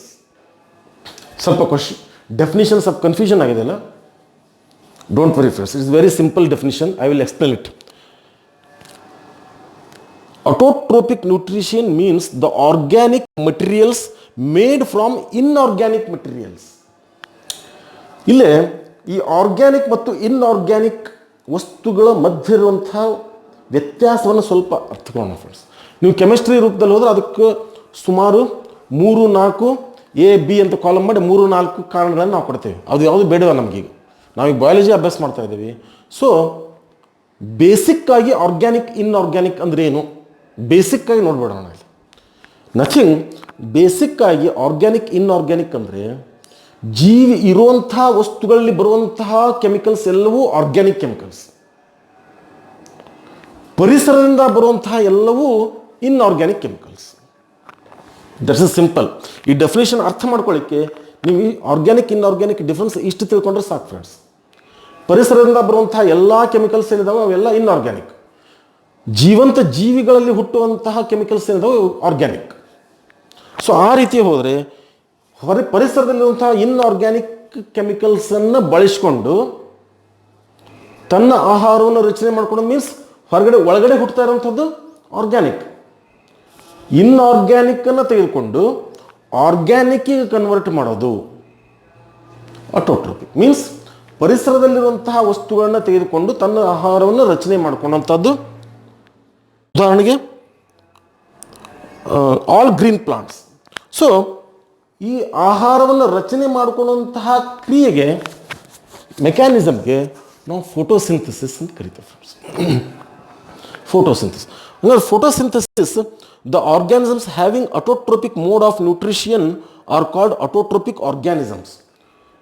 ಈ ಅಟೋಟ್ರೋಪಿಕ್ ಆಗಿ ಆಹಾರವನ್ನು ರಚನೆ ಮಾಡಿಕೊಳ್ಳುವಂತಹ ಜೀವಿಗಳಿಗೆ ಅಟೋಟ್ರೋಪಿಕ್ ಆರ್ಗ್ಯಾನಿಸಮ್ಸ್ ಅಂತ ಕರಿತೇವೆ. ಅಟೋಟ್ರೋಪಿಕ್ ನ್ಯೂಟ್ರಿಷನ್ ಮೋಡ್ ಯಾವ ಹೊಂದಿರ್ತಾವೋ ಅವಕ್ಕೆ ಅಟೋಟ್ರೋಪಿಕ್ ಆರ್ಗ್ಯಾನಿಸಮ್ಸ್ ಅಂತ ನಾವು ಕರಿತೇವೆ ಫ್ರೆಂಡ್ಸ್. ಸೊ ಆ ಡೆಫಿನೇಷನನ್ನು ಈಗ ನಿಮ್ಗೆ ನಾಳೆ ಕ್ವಶನ್ ಬರುತ್ತೆ, what is meant by autotrophic organisms. ಎರಡು ರೀತಿ ಎಕ್ಸ್ಪ್ಲೇನ್ ಮಾಡ್ಬೋದು ಫ್ರೆಂಡ್ಸ್. ಅದರಲ್ಲಿ ಒಂದು, the organisms having autotrophic mode of nutrition. Simple, autotrophic mode of nutrition. Autotrophic mode ಅಂದರೆ ಇನ್ಆರ್ಗ್ಯಾನಿಕ್ನ ವಸ್ತುಗಳನ್ನು ತೆಗೆದುಕೊಂಡು ಆರ್ಗ್ಯಾನಿಕ್ ಕನ್ವರ್ಟ್ ಮಾಡುವಂತಹ ಕ್ರಿಯೆಗೆ ಅಟೋಟ್ರೋಪಿಕ್ ಅಂತ ಕರಿತೀವಿ. ಸೊ ಅಟೋಟ್ರೋಪಿಕ್ ಮೋಡ್ ಆಫ್ ನ್ಯೂಟ್ರಿಷನ್ ಇರುವಂತಹ ವಸ್ತುಗಳನ್ನೆಲ್ಲವೂ ನಾವು ಅಟೋಟ್ರೋಪಿಕ್ ಆರ್ಗ್ಯಾನಿಸಮ್ಸ್ ಅಂತ ಕರಿತೀವಿ. ಅದನ್ನೇ ಸ್ವಲ್ಪ ವಿಶದವಾಗಿ ಹೇಳಲಿಕ್ಕೆ ಹೊಂಟ್ರೆ ಇಲ್ಲಿ ನಾವೇನು ಮಾಡ್ತೀವಿ, the organisms which can make their own food from inorganic substance present in the environment are called autotrophic organisms. ಸ್ವಲ್ಪ ಡಿಟೇಲ್ ಅವರು ಅರ್ಥ ಆಯ್ತು ಫ್ರೆಂಡ್ಸ್. ಇದರಲ್ಲಿ ನಾವು ಸಿಂಪಲ್ ಆಗಿ ಹೇಳ್ತೀವಿ, ತಮ್ಮ ಆಹಾರವನ್ನು ತಾವು ರಚನೆ ಮಾಡ್ಕೊಂಡು ಅಟೋಟ್ರೋಪಿಕ್. ಅದನ್ನು ಡಿಟೇಲ್ ಹೋದರೆ ಇನ್ಆರ್ಗ್ಯಾನಿಕ್ ಸಬ್ಸ್ಟೆನ್ಸನ್ನು ತೆಗೆದುಕೊಂಡು ಆರ್ಗ್ಯಾನಿಕ್ ಆಗಿ ಕನ್ವರ್ಟ್ ಮಾಡುವಂತಹ ಜೀವಿಗಳಿಗೆ ನಾವು ಅಟೋಟ್ರೋಪಿಕ್ ಜೀವಿಗಳು ಅಂತ ಕರಿತೀವಿ. So next, heterotopic mode of nutrition. ಎರಡನೇದು ಮೋಡ್ ಆಫ್ ನ್ಯೂಟ್ರಿಷನ್ನಲ್ಲಿ ಅಟೋಟ್ರೋಪಿಕ್ ನೋಡಿದ್ವಿ, ಹೆಟೆರೋಟೋಪಿಕ್ ನೋಡೋಣ friends. Heterotopic mode of nutrition is the mode of nutrition in which organisms depends on their organism in other organisms for their food. ಅಂದರೆ ಜೀವನಂತಹ ಒಂದು ವ್ಯಕ್ತಿ ತನ್ನ ಆಹಾರದ ಸಲುವಾಗಿ ಬೇರೆ ಒಂದು ಆರ್ಗ್ಯಾನಿಸಮ್ಸನ್ನು ಜೀವಿಯನ್ನು ಡಿಪೆಂಡ್ ಇರೋದು ಹೆಟೆರೋಟೋಪಿಕ್ ಮೋಡ್ ಆಫ್ ನ್ಯೂಟ್ರಿಷನ್. ಉದಾಹರಣೆಗೆ ಸಸ್ಯಾಹಾರಿಗಳು ಸಸ್ಯದ ಮೇಲೆ ಡಿಪೆಂಡ್ ಆಗಿರ್ತಾರೆ, ಮಾಂಸಾಹಾರಿಗಳು ಮಾಂಸದ ಮೇಲೆ ಡಿಪೆಂಡ್ ಇರ್ತಾರೆ. ಎರಡನ್ನೂ ಸೇವಿಸೋರು ಸಸ್ಯ ಮತ್ತು ಮಾಂಸಗಳ ಮೇಲೆ ಡಿಪೆಂಡ್ ಆಗಿರ್ತಾರೆ. ಒಟ್ಟಿನಲ್ಲಿ ನಮ್ಮ ಆಹಾರಕ್ಕೆ ನಾವು ಬೇರೆ ಜೀವಿಗಳ ಮೇಲೆ ಡಿಪೆಂಡ್ ಆಗಿರ್ತೀವಿ. ಇಂತಹ ಜೀವಿಗಳಿಗೆ ಹೆಟೆರೋಟೋಪಿಕ್ ಇಂತಹ ಸೇವನೆ ಮಾಡುವಂತಹ ರೀತಿಗೆ ಹೆಟೆರೋಟೋಪಿಕ್ ಮೋಡ್ ಆಫ್ ನ್ಯೂಟ್ರಿಷನ್. ಇಲ್ಲೇ ನಿಮಗೊಂದು ಕನ್ಫ್ಯೂಸ್ ಆಗಿರ್ಬೋದು, ಹೆಟೆರೋಟೋಪಿಕ್ ಮೋಡ್ ಆಫ್ ನ್ಯೂಟ್ರಿಷನ್ನು ಹೆಟೆರೋಟೋಪಿಕ್ಸ್ ಅಂದರೆ ಏನು ಅಂದರೆ, ಹೆಟೆರೋಟೋಪಿಕ್ ಮೋಡ್ ಆಫ್ ನ್ಯೂಟ್ರಿಷನ್ ಅಂದರೆ ಆಹಾರ ಸೇವನೆಯ ರೀತಿ ಮತ್ತೊಂದು ವ್ಯಕ್ತಿಯ ಮೇಲೆ, ಮತ್ತೊಂದು ಜೀವಿಯ ಮೇಲೆ ಅವಲಂಬ ಇರೋದು ಹೆಟೆರೋಟೋಪಿಕ್ ಮೋಡ್ ಆಫ್ ನ್ಯೂಟ್ರಿಷನ್ನು. ಈ ರೀತಿ ಹೆಟೆರೋಟೋಪಿಕ್ ಮೋಡ್ ಆಫ್ ನ್ಯೂಟ್ರಿಷನನ್ನು ಹೊಂದಿರುವಂತಹ ಜೀವಿಗೆ ಹೆಟೆರೋಟೋಪ್ಸ್ ಅಂತ ನಾವು ಕರಿತೀವಿ. Okay friends. ಸೊ ಇನ್ನೊಂದು, the mode of nutrition in which the organisms cannot make their own food from inorganic substance like carbon dioxide and water depend on the other organisms for their food are called heterotrophs. ಈ ಸ್ವಲ್ಪ details ಹೋದ್ರಿ.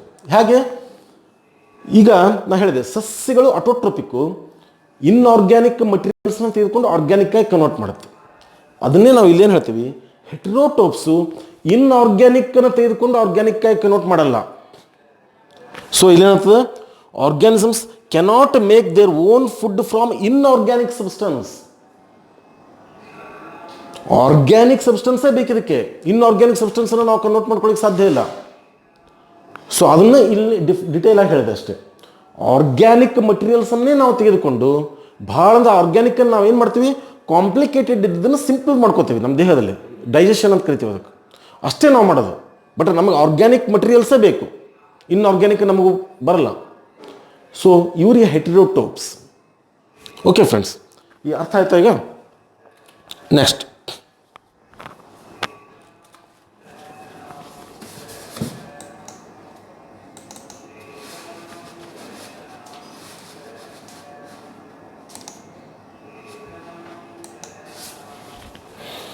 ಇನ್ನು ಹೆಟರೋಟೋಪಿಕ್ mode of nutrition ನಾವು ಬಂದ್ವಿ ಅಂದರೆ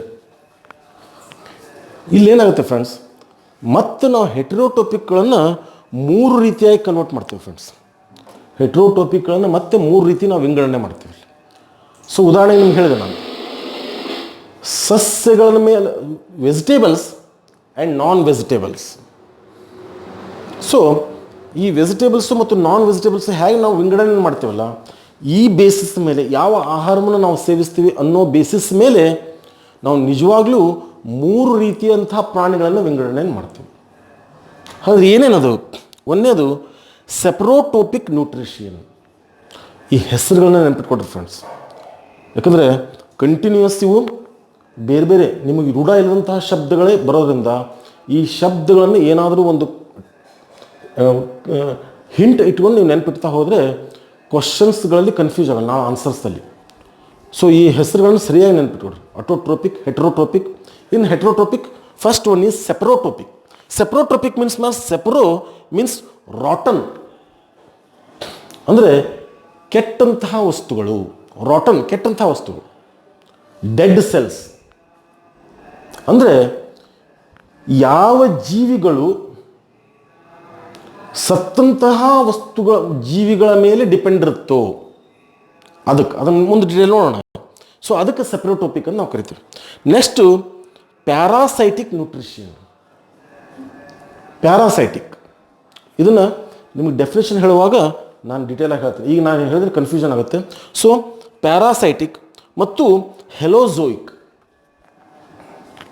ಇದರಲ್ಲಿ ಸ್ವಲ್ಪ ವ್ಯತ್ಯಾಸ ಬರುತ್ತೆ. ನಾನು ಹೇಳ್ತೇನೆ, ನಾನು ಇದು ಮಾತ್ರ ಸತ್ತಂತಹ ಜೀವಿಗಳನ್ನು ಅವಲಂಬಿಸಿರುವಂತಹ ಜೀವಿಗಳಿಗೆ ನಾವು ಸೆಪ್ರೋಟೋಪಿಕ್ ಅಂತ ಕರಿತೀವಿ. ಸೊ ಒಂದೊಂದಾಗಿ ಡೀಟೇಲ್ ನೋಡ್ತಾ ಹೋಗೋಣ. ಇನ್ನು ನೋಡಿ, saprotrophic, saprophytes means saprotrophic mode of nutrition. ಇದು ಸೆಪ್ರೋಟೈಪ್ಸ್, ಸೆಪ್ರೋಫೈಟ್ಸ್ ಇದು ನಥಿಂಗ್ ಬಟ್ ಜೀವಿಗಳ ಹೆಸರು. Okay, saprophytes are the organisms which obtain their food from dead plants, dead and decaying animals. ಸತ್ತಂತಹ ಮತ್ತು ಕೊಳೆಯುತ್ತಿರುವಂತಹ ಎನಿಮಲ್ಸ್ಗಳಿಂದ ಪಡೆಯುವಂತಹ ಆಹಾರವನ್ನು ಪಡೆಯುವಂತಹ ಜೀವಿಗಳು. Bodies and the other decaying organic matter like rotten bread, ಕೆಟ್ಟಂತಹ ರೊಟ್ಟಿ, ಕೆಟ್ಟಂತಹ ಬ್ರೆಡ್ಡು, ಹಳಸಿದಂಥ ಅನ್ನ, ಇಂತಹ ವಸ್ತುಗಳನ್ನು ಆಹಾರವಾಗಿ ಪಡೆಯುವಂತಹ ಜೀವಿಗಳಿಗೆ ನಾವು ಹೆಟರೋಟೋಪಿಕ್ ಜೀವಿಗಳು. ಉದಾಹರಣೆಗೆ ಬ್ರೆಡ್ ಮೋಲ್ಡ್ಸ್. ಈಗ ನೀವೊಂದು ಬ್ರೆಡ್ಡನ್ನು ಸಪ್ರೇಟ್ ಭಾಳ ದಿವಸ ಹಂಗೆ ಇಟ್ಬಿಟ್ರಿ ಅಂದರೆ ಸ್ವಲ್ಪ ದಿವಸ ತೆಗೆದು ನೋಡಿದಾಗ ಅದ್ರ ಬೂಸ್ಟ್ ಬಂದಂಗೆ ಆಗಿರುತ್ತೆ ನಿಮ್ಗೆ. ಅದು ಬೂಸ್ಟ್ ಬಂದತಿ ಅಂತ ಹಸಿರು ಅಂತ ಬೂಸ್ಟ್ ಬಂದಂಗೆ ಆಗಿರುತ್ತೆ. ಸೊ ಅದು ಬೂಸ್ಟ್ ಬಂದು ಒಗೆದು ನಾವು ವಿಷ ಅದು ಅಂತ. ಸೊ ಆ ಬೂಸ್ಟ್ ಅದೊಂದು ಸಸ್ಯ ಅದ, ಅದು ಆ ಕೆಟ್ಟಂತಹ ಬ್ರೆಡ್ಡನ್ನು ಡಿಪೆಂಡ್ ಆಗಿರುತ್ತೆ ಆಹಾರಕ್ಕಾಗಿ. ಸೊ ಅದಕ್ಕೆ ನಾವೇನು ಕರಿತೀವಿ, ಬ್ರೆಡ್ ಮೋಲ್ಡ್ಸ್. ಮಶ್ರೂಮ್ಸ್ ಅಂದರೆ ನೀವು ಮಳೆಗಾಲದಲ್ಲಿ ರೋಡ್ನಲ್ಲಿ ಹೋಗ್ತಾ ಇರುವಾಗ ಈ ಛತ್ರಿ ಟೈಪು ಕೆಲವೊಂದು ಸಸ್ಯಗಳನ್ನು ಕಾಣ್ತೀರಿ ನೀವು. ಅದು ಮಳೆಗಾಲದಲ್ಲಿ ಮಾತ್ರ ಕಾಣ್ತೀರ, ಇತರೆ ಟೈಮ್ನಲ್ಲಿ ನಿಮ್ಗೆ ಕಾಣಲ್ಲ. ಅದು ಯಾಕೆ ಅಂದರೆ ಈ ಕಟ್ಟಿಗೆಯ ತುಂಡುಗಳು ಅಥವಾ ಕಟ್ಟಿಗೆಯ ವೇಸ್ಟ್ಗಳು ನೆಲದಲ್ಲಿ ಬಿದ್ದು ಮಳೆ ಬರೋದ್ರಿಂದ ಅವು ಕೊಳೆತಾವು. ಕಟ್ಟಿಗೆಗಳು, ಪ್ಲಾಂಟ್ಸ್, ಆ ಕೊಳೆತಂತಹ ವಸ್ತುಗಳನ್ನು ಆಹಾರವಾಗಿ ಪಡೆಯುವಂತಹ ಸಸ್ಯಗಳವು. ಅವುಗಳಿಗೆ ನಾವು ಮಶ್ರೂಮ್ಸ್ ಅಂತ ಕರಿತೀವಿ. ಸೊ ಅದು ಕೊಳೆತಂತಹ ಪ್ಲಾಂಟ್ಸ್ ಮೇಲೆ ಆಹಾರಕ್ಕೆ ಡಿಪೆಂಡ್ ಆಗಿರುತ್ತೆ. Next, East and bacteria. C ಈ ಈ ಈ ಬ್ಯಾಕ್ಟೀರಿಯಾಗಳಲ್ಲಿ ಎಲ್ಲ ಬ್ಯಾಕ್ಟೀರಿಯಾಗಳಲ್ಲ, ಸ್ವಲ್ಪ ಮೆನಿ ಬ್ಯಾಕ್ಟೀರಿಯಾ, ಸಮ್ ಬ್ಯಾಕ್ಟೀರಿಯಾಸ್ ಸತ್ತಂತಹ ವಸ್ತುಗಳ ಮೇಲೆ ಡಿಪೆಂಡ್ ಆಗಿರುತ್ತೆ. ಇನ್ನು ಸ್ವಲ್ಪ ಜೀವಂತ ವಸ್ತುಗಳ ಮೇಲೆ ಡಿಪೆಂಡ್ ಆಗಿರುತ್ತೆ. ನೆಕ್ಸ್ಟ್ ಹೇಳ್ತೇನೆ ನಿಮಗೆ. ಸೊ ಈಸ್ಟ್, ಈ ಈಸ್ಟ್ ಬಗ್ಗೆ ನೀವೆಲ್ಲ ಸಹಜವಾಗಿ ಕೇಳ್ತಾರೆ. ಸೊ ಈ ಎಲ್ಲ ಜೀವಿಗಳು ಏನದಲ್ಲ, ಸತ್ತಂತಹ ಪ್ರಾಣಿಗಳ ಮೇಲೆ ಅಥವಾ ಸತ್ತಂತಹ ಸಸ್ಯಗಳ ಮೇಲೆ ಅಥವಾ ಕೆಟ್ಟಂತಹ ಆಹಾರಗಳ ಮೇಲೆ ತಮ್ಮ ಆಹಾರವನ್ನು ಡಿಪೆಂಡ್ ಆಗಿರುತ್ತೆ, ಅವಲಂಬಿಸಿರುತ್ತೆ. ಸೊ ಅಂಥ ಜೀವಿಗಳಿಗೆ ಸೆಪ್ರೋಟ್ರೋಪಿಕ್ ಜೀವಿಗಳು ಅಂತ ನಾವು ಕರಿತೀವಿ. ನೆಕ್ಸ್ಟ್ ಹೋದರೆ ಪ್ಯಾರಾಸೈಟಿಕ್ ನ್ಯೂಟ್ರಿಷನ್. ಪ್ಯಾರಾಸೈಟ್ಸ್, ಆ ಜೀವಿಗಳಿಗೆ ಪ್ಯಾರಾಸೈಟ್ ಜೀವಿಗಳು ಅಂತ ನಾವು ಕರಿತೀವಿ. ಹಾಗಾದರೆ ಪ್ಯಾರಾಸೈಟ್ ಜೀವಿಗಳು ಅಂದರೆ ಏನು ಅಂದರೆ the nutrition in which on organisms derives it's food from the body of the another living organisms without killing it is called parasitic nutrition. ಅಂದರೆ ಯಾವ ಜೀವಿಗಳು ಮತ್ತೊಂದು ಜೀವಿಗೆ ಮೇಲೆ ತಮ್ಮ ಆಹಾರಕ್ಕೆ ಡಿಪೆಂಡ್ ಆಗಿರುತ್ತೆ, ಬಟ್ ಈಗ ನಾವು ಹಿಂದೆ ನೋಡಿದ ಹಾಗೆ ಸೆಪ್ರೋಟೋಪಿಕ್ನಲ್ಲಿ ನೋಡಿದ ಹಾಗೆ ಸತ್ತಂತಹ ಜೀವಿಗಳ ಮೇಲೆ ಡಿಪೆಂಡ್ ಇರಲ್ಲ, ಅವು ಜೀವಂತ ಇರುವಂತಹ ಜೀವಿಗಳ ಮೇಲೆ ಅವು ಡಿಪೆಂಡ್ ಆಗಿರುತ್ತೆ. ಅಂದರೆ ಜೀವಂತ ಇರುವಂತಹ ಜೀವಿಗಳ ದೇಹದಲ್ಲಿ ಕುತ್ಕೊಂಡು ತಮ್ಮ ಆಹಾರವನ್ನು ಆ ಜೀವಿಗಳಿಂದ ಪಡಿತಾ ಇರುತ್ತವೆ. ಅರ್ಥ ಆಯ್ತಾ? ಜೀವಂತ ಇರುವಂತಹ ಜೀವಿಗಳಲ್ಲಿ ಹೋಗಿ ಅವು ಸೇರ್ಕೊಳ್ತವೆ.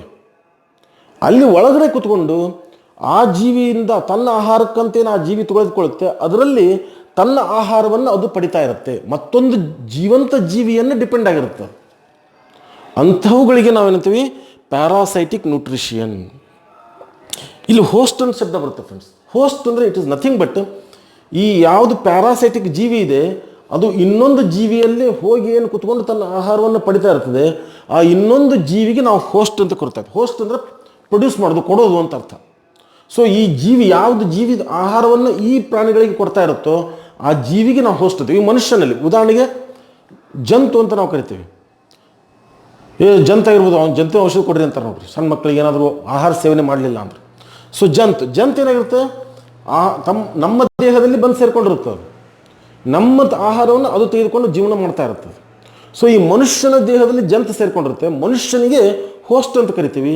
ಇದಕ್ಕೆ ನಾವು ಪ್ಯಾರಾಸೈಟಿಕ್ ಅನಿಮಲ್ಸ್ ಅಂತ ಕರಿತೀವಿ, ಅದಕ್ಕೆ ಜಂತಿಗೆ. ಸೊ ಈ ರೀತಿ ಅರ್ತ್ ವರ್ಮ್ ಮತ್ತೊಂದು ಜೀವಿಯನ್ನು ಸೇರಿಕೊಂಡು ತನ್ನ ಆಹಾರವನ್ನು ಆ ಜೀವಿಯಿಂದ ಪಡೆಕೊಳ್ಳುವಂತಹ ವಸ್ತುಗಳಿಗೆ, ಜೀವಿಗಳಿಗೆ ನಾವು ಪ್ಯಾರಾಸೈಟಿಕ್ ನ್ಯೂಟ್ರಿಷನ್ ಮೋಡ್ ಹೊಂದಿರುವಂತಹ ಜೀವಿಗಳು, ಆ ಜೀವಿಗಳನ್ನು ಪ್ಯಾರಾಸೈಟ್ಸ್ ಅಂತ ನಾವು ಕರಿತೀವಿ. ಬಟ್ ಇನ್ನೊಂದು ವೈಶಿಷ್ಟ್ಯ ಅಂದರೆ ಫ್ರೆಂಡ್ಸ್, ಈ ಪ್ಯಾರಾಸೈಟಿಕ್ ಜೀವಿಗಳು ಇನ್ನೊಂದು ಜೀವಿಯ ದೇಹದಲ್ಲಿ ಇರುತ್ತೆ, ಬಟ್ ಆ ಹೋಸ್ಟ್ಗೆ ಯಾವ ಜೀವಿ ತನಗೆ ಆಹಾರವನ್ನು ಕೊಡ್ತಿರುತ್ತೋ ಅದಕ್ಕೆ ಇದು ಒಳ್ಳೆಯದನ್ನು ಮಾಡೋದಿಲ್ಲ, ಅದಕ್ಕೆ ಸಾಧ್ಯವಾದಷ್ಟು ಕೆಟ್ಟದನ್ನು ಮಾಡುತ್ತೆ ಇದು ಜೀವಿ. ಇದರ ವೈಶಿಷ್ಟ್ಯ. ಈ ಉದಾಹರಣೆಗೆ ಎಲ್ಲ ಫೀವರ್ಸ್, ವೈರಲ್ ಫೀವರ್ ಅಂತ ಕರೀತಾರೆ ನೋಡ್ರಿ. ವೈರಸ್ ಆಗಿಬಿಟ್ಟು ಜ್ವರ ಬಂತು, ವೈರಲ್ ಫೀವರ್. ಈ ವೈರಲ್ ಫೀವರ್ ಮೀನ್ಸ್ ವೈರಸ್ ನಮ್ಮ ದೇಹವನ್ನು ಸೇರ್ಕೊಂಡಿರುತ್ತೆ. ಆ ದೇಹವನ್ನು ಸೇರ್ಕೊಂಡಂತಹ ವೈರಸ್ಸು ನಮ್ಮ ದೇಹದಿಂದ ಆಹಾರವನ್ನು ತೆಗೆದುಕೊಳ್ತಾ ಇರ್ತದೆ, ಬಟ್ ನಮ್ಮ ದೇಹಕ್ಕೆ ಕೆಟ್ಟನ್ನು ಮಾಡ್ತಾ ಇರ್ತದೆ. ಸೊ ಈ ಸೆಪ್ರೋಟೋಪಿಕ್ ನ್ಯೂಟ್ರಿಷನ್ ಮೋಡ್ ಹೊಂದಿರುವಂತಹ ಸೆಪ್ರೋಟೈಪ್ಸ್ ಏನಿದಾವಲ್ಲ, ಈ ಸೆಪ್ರೋಸೈಟ್ಸು ನಮ್ಮ ದೇಹದಲ್ಲಿ ಸೇರಿಕೊಂಡು ನಮ್ಮ ದೇಹಕ್ಕೆ ಒಳ್ಳೆಯದನ್ನು ಮಾಡೋದಿಲ್ಲ, ಬದಲಾಗಿ ನಮಗೆ ಕೆಟ್ಟದನ್ನು ಮಾಡ್ತಾ ಇರುತ್ತೆ. ಸೊ ಎಲ್ಲ viral fevers are because of this parasitic ನ್ಯೂಟ್ರಿಷನ್ನಿಂದ ಬಂದಂತಹ ಜ್ವರಗಳು. ಸೊ ಇದಕ್ಕೆ ಹೋಸ್ಟ್ ಅಂದ್ರೇನು ನಾ ಹೇಳಿದೆ ಫ್ರೆಂಡ್ಸ್. Next ಹ್ಯಾಲೋಜೋಯಿಕ್ nutrition. ಹಾಗಾದ್ರೆ ಇನ್ನು ಹ್ಯಾಲೋಜೋಯಿಕ್ ನ್ಯೂಟ್ರಿಷನ್ ಉಳಿದದ್ದು ಅಂದರೆ ಉದಾಹರಣೆಗೆ ಮನುಷ್ಯ. ಹಾಗಾದ್ರೆ ಏನು ಅಂತ ನೋಡೋಣ. The nutrition in which an organism takes the complex organic food materials into its body by the process of ignition, ingestion, and ingested food is digested and then absorbed into the body cells of the organism. Simple friends. ಮನುಷ್ಯ ಈಗ ನಾವೇನು ಮಾಡ್ತೀವಿ ಅಂದರೆ ಆಗಲೇ ನಿಮ್ಗೆ ಹೇಳಿದೆ, ನಾವು ಸಸ್ಯದಿಂದ ನಮ್ಮ ಆಹಾರವನ್ನು ತೆಗೆದುಕೊಳ್ತೀವಿ ಅಂತ ಅನ್ನೋದಾದರೆ, ಸಸ್ಯ ತನ್ನ ಆಹಾರವನ್ನು ಸ್ಟಾಕ್ ಮಾಡಿಟ್ಕೊಂಡಿರುತ್ತೆ. ಇನ್ನು ಸ್ಟಾರ್ಚ್ ರೂಪದಲ್ಲಿ ತನ್ನ ಆಹಾರವನ್ನು ಸೇಖರಣೆ ಮಾಡಿಟ್ಕೊಂಡಿರುತ್ತೆ. ಸ್ಟಾರ್ಚ್ ಕೂಡ ಆರ್ಗ್ಯಾನಿಕ್ ಮಿನರಲ್ಸ್, ಅದು ಆರ್ಗ್ಯಾನಿಕ್ ಮಟೀರಿಯಲ್. ಸೊ ಆ ಕಾಂಪ್ಲಿಕೇಟೆಡ್ ಆರ್ಗ್ಯಾನಿಕ್, ನಿಮ್ಗೆ ಹೇಳಿದೆ ಸ್ಟಾರ್ಚು ಕಾಂಪ್ಲಿಕೇಟೆಡ್ ಸ್ಟ್ರಕ್ಚರ್ನ ಹೊಂದಿದೆ. ಜೀರ್ಣ ಶಕ್ತಿಗೆ ಇದು ಡಿಫಿಕಲ್ಟ್ ಆದಂತಹ, ಈಸಿಯಾಗಿ ಜೀರ್ಣ ಆಗುವಂತಹ ವಸ್ತು ಅಲ್ಲ, ಅದು ಕಾಂಪ್ಲಿಕೇಟೆಡ್. ಸೊ ಅಂತಹ ಸ್ಟಾರ್ಚ್ ಅನ್ನೋಂತಹ ಕಾಂಪ್ಲಿಕೇಟೆಡ್ ಆರ್ಗ್ಯಾನಿಕ್ ಫುಡ್ಡನ್ನು ನಾವು ತೆಗೆದುಕೊಂಡು ಆಮೇಲೆ ಏನು ಮಾಡ್ತೀವಿ, organic food materials into its body. Organic materials ನಮ್ಮ ಬಾಡಿಯಲ್ಲಿ ತೆಗೆದುಕೊಂಡು next the process of ingestion means ಈ ಹೆಲೋಜೋಯಿಕ್ ನ್ಯೂಟ್ರಿಷನ್ ಹೊಂದಿರುವಂತಹ ಎಲ್ಲ ಜೀವಿಗಳನ್ನು ನೀವು ಅಬ್ಸರ್ವ್ ಮಾಡಿರಿ, ಅವು ಬಾಯಲ್ಲಿ ಇಟ್ಟ ತಕ್ಷಣ ಹಲ್ಲಿನಿಂದ ಜಗಿಯುತ್ತೆ ಫ್ರೆಂಡ್ಸ್. ಮೊದಲು ಯಾಕಂದರೆ ಜೀರ್ಣಕ್ರಿಯೆಗೆ ಅನುಕೂಲ ಆಗಲಿ ಅಂತ ಹಲ್ಲಿನಿಂದ ಜಗಿಯುತ್ತೆ. ಸೊ ಇದಕ್ಕೆ ನಾವು ಇಂಗೇಷನ್ ಅಂತ ಕರಿತೀವಿ. ಇಂಗೇಷನ್ ಮೂಲಕ ನಮ್ಮ ದೇಹದಲ್ಲಿ ತೆಗೆದುಕೊಳ್ತೀವಿ. Next ingested food is digested. ಹೊರಗಡೆ ನಮ್ಮ ದೇಹದಲ್ಲಿ ಒಳಗೆ ಸೇರ್ಕೊಳ್ತು ಅಂದರೆ ಅಲ್ಲಿ ಸಣ್ಣ ಕರಳು ಮತ್ತು ದೊಡ್ಡ ಕರುಳಿನಲ್ಲಿ ಅದು ಡೈಜೆಸ್ಟ್ ಆಗುತ್ತೆ. Means complicated food simple food as A glucose ಆಗಿ ಕನ್ವರ್ಟ್ ಆಗುತ್ತೆ. ನಮ್ಮಲ್ಲಿರುವಂಥ ಎಲ್ಲ ಜ್ಯೂಸ್ಗಳಿಂದ ಮತ್ತು ನಮ್ಮ ಕರುಳಲ್ಲಿ ಬರುವಂತಹ ಕೆಲವೊಂದು ರಚನೆಗಳಿಂದ ಮುಂದೆ ನಿಮ್ಗೆ ಡೈಜೆಸ್ಟಿವ್ ಸಿಸ್ಟಮ್ನಲ್ಲಿ ಪುನಃ ಅಭ್ಯಾಸ ಮಾಡ್ತಾರೆ ಫ್ರೆಂಡ್ಸ್. ಆ ಡೈಜೆಸ್ಟಿವ್ ಸಿಸ್ಟಮ್ನಲ್ಲಿ ನಾವು ಕಾಂಪ್ಲಿಕೇಟೆಡ್ ಸ್ಟಾರ್ಚನ್ನು ಗ್ಲುಕೋಸ್ ಆಗಿ ಕನ್ವರ್ಟ್ ಮಾಡಿ ಅದನ್ನು ಬ್ಲಡ್ಗೆ ಸೇರಿಸ್ತದೆ ದೇಹ. ಸೊ ಈ ರೀತಿ ಡೈಜೆಸ್ಟ್ ಆಗುವಂತಹ ಒಂದು ಪ್ರಕ್ರಿಯೆ and then absorbed into the body cells. ಅದನ್ನೇನು ಮಾಡ್ತಾರೆ, ರಕ್ತದ ಮೂಲಕ ಎಲ್ಲ ಸೆಲ್ಸ್ಗಳಿಗೆ ಸಪ್ಲೈ ಮಾಡುತ್ತೆ. ಈ ರೀತಿ ಆಹಾರವನ್ನು ಹೊಂದಿರುವಂತಹ ರಚನೆ ಉಳ್ಳಂತಹ ವಸ್ತುಗಳಿಗೆ ನಾವು ಹೆಲೋಜೋಯಿಕ್ ನ್ಯೂಟ್ರಿಷನ್ ಮೋಡನ್ನು ಹೊಂದಿರುವಂತಹ ಜೀವಿಗಳು. ಉದಾಹರಣೆಗೆ ಮನುಷ್ಯ ಮತ್ತು ಎಲ್ಲ ಹೆಚ್ಚು ಕಮ್ಮಿ ಸಸ್ಯಗಳ ಮೇಲೆ ಡಿಪೆಂಡ್ ಇರುವಂಥದ್ದು ಮತ್ತು ನಾನ್ ವೆಜ್ ಹೊಂದಿರುವಂತಹ ಎಲ್ಲ ಪ್ರಾಣಿಗಳು ಇದರಲ್ಲಿ ಬರುತ್ತೆ ಫ್ರೆಂಡ್ಸ್. ಸೊ ಈ ರೀತಿ ನಾವು ನ್ಯೂಟ್ರಿಷನ್ ಮೇಲೆ 3 ವಿಧವಾದಂಥ ನ್ಯೂಟ್ರಿಷನ್ ನಾವು ಸಪ್ರೇಟ್ ಮಾಡ್ತೀವಿ. ಸೊ ಈಗ ಲೈಫ್ ಪ್ರೊಸೆಸ್ಸಲ್ಲಿ ಒಂದು ಭಾಗವನ್ನು ಮುಗಿಸಿದ್ವಿ ಫ್ರೆಂಡ್ಸ್. ಫಸ್ಟ್ ಅಂದ್ರೂ ಜೀವಂತ ವಸ್ತುಗಳಂದ್ರೇನು, ಆ ಜೀವಂತ ವಸ್ತುಗಳ ಲಕ್ಷಣಗಳೇನು, ಆ ಲಕ್ಷಣಗಳಲ್ಲಿ ಪ್ರೊಸೆಸ್ಗಳನ್ನು, ಆ ಪ್ರೊಸೆಸ್ಗಳನ್ನು ಒಂದೇ ಪ್ರೊಸೆಸ್ ನ್ಯೂಟ್ರಿಷನ್ನು. ಆ ನ್ಯೂಟ್ರಿಷನ್ನಲ್ಲಿ ಎಷ್ಟು ವಿಧವಾದಂಥ ನ್ಯೂಟ್ರಿಷನ್ನು, 2 ವಿಧವಾದಂಥ ನ್ಯೂಟ್ರಿಷನ್, ಅಟೋಟ್ರೋಪಿಕ್ ಆ್ಯಂಡ್ ಹೆಟರೋಟ್ರೋಪಿಕ್. ಹೆಟರೋಟ್ರೋಪಿಕ್ಕಲ್ಲಿ ಮತ್ತೆ 3 ವಿಧವಾದಂಥದ್ದು. ಸತ್ತಂಥ ಜೀವಿಗಳ ಮೇಲೆ ಡಿಪೆಂಡ್ ಇರೋದು, ಜೀವಂತ ಜೀವಿಗಳಲ್ಲೇ ಸೇರಿಕೊಂಡು ಆ ಜೀವಿಗಳಿಗೆ ತೊಂದರೆಯನ್ನು ಕೊಡ್ತಾ ತನ್ನ ಆಹಾರವನ್ನು ಸೇವನೆ ಮಾಡೋದು.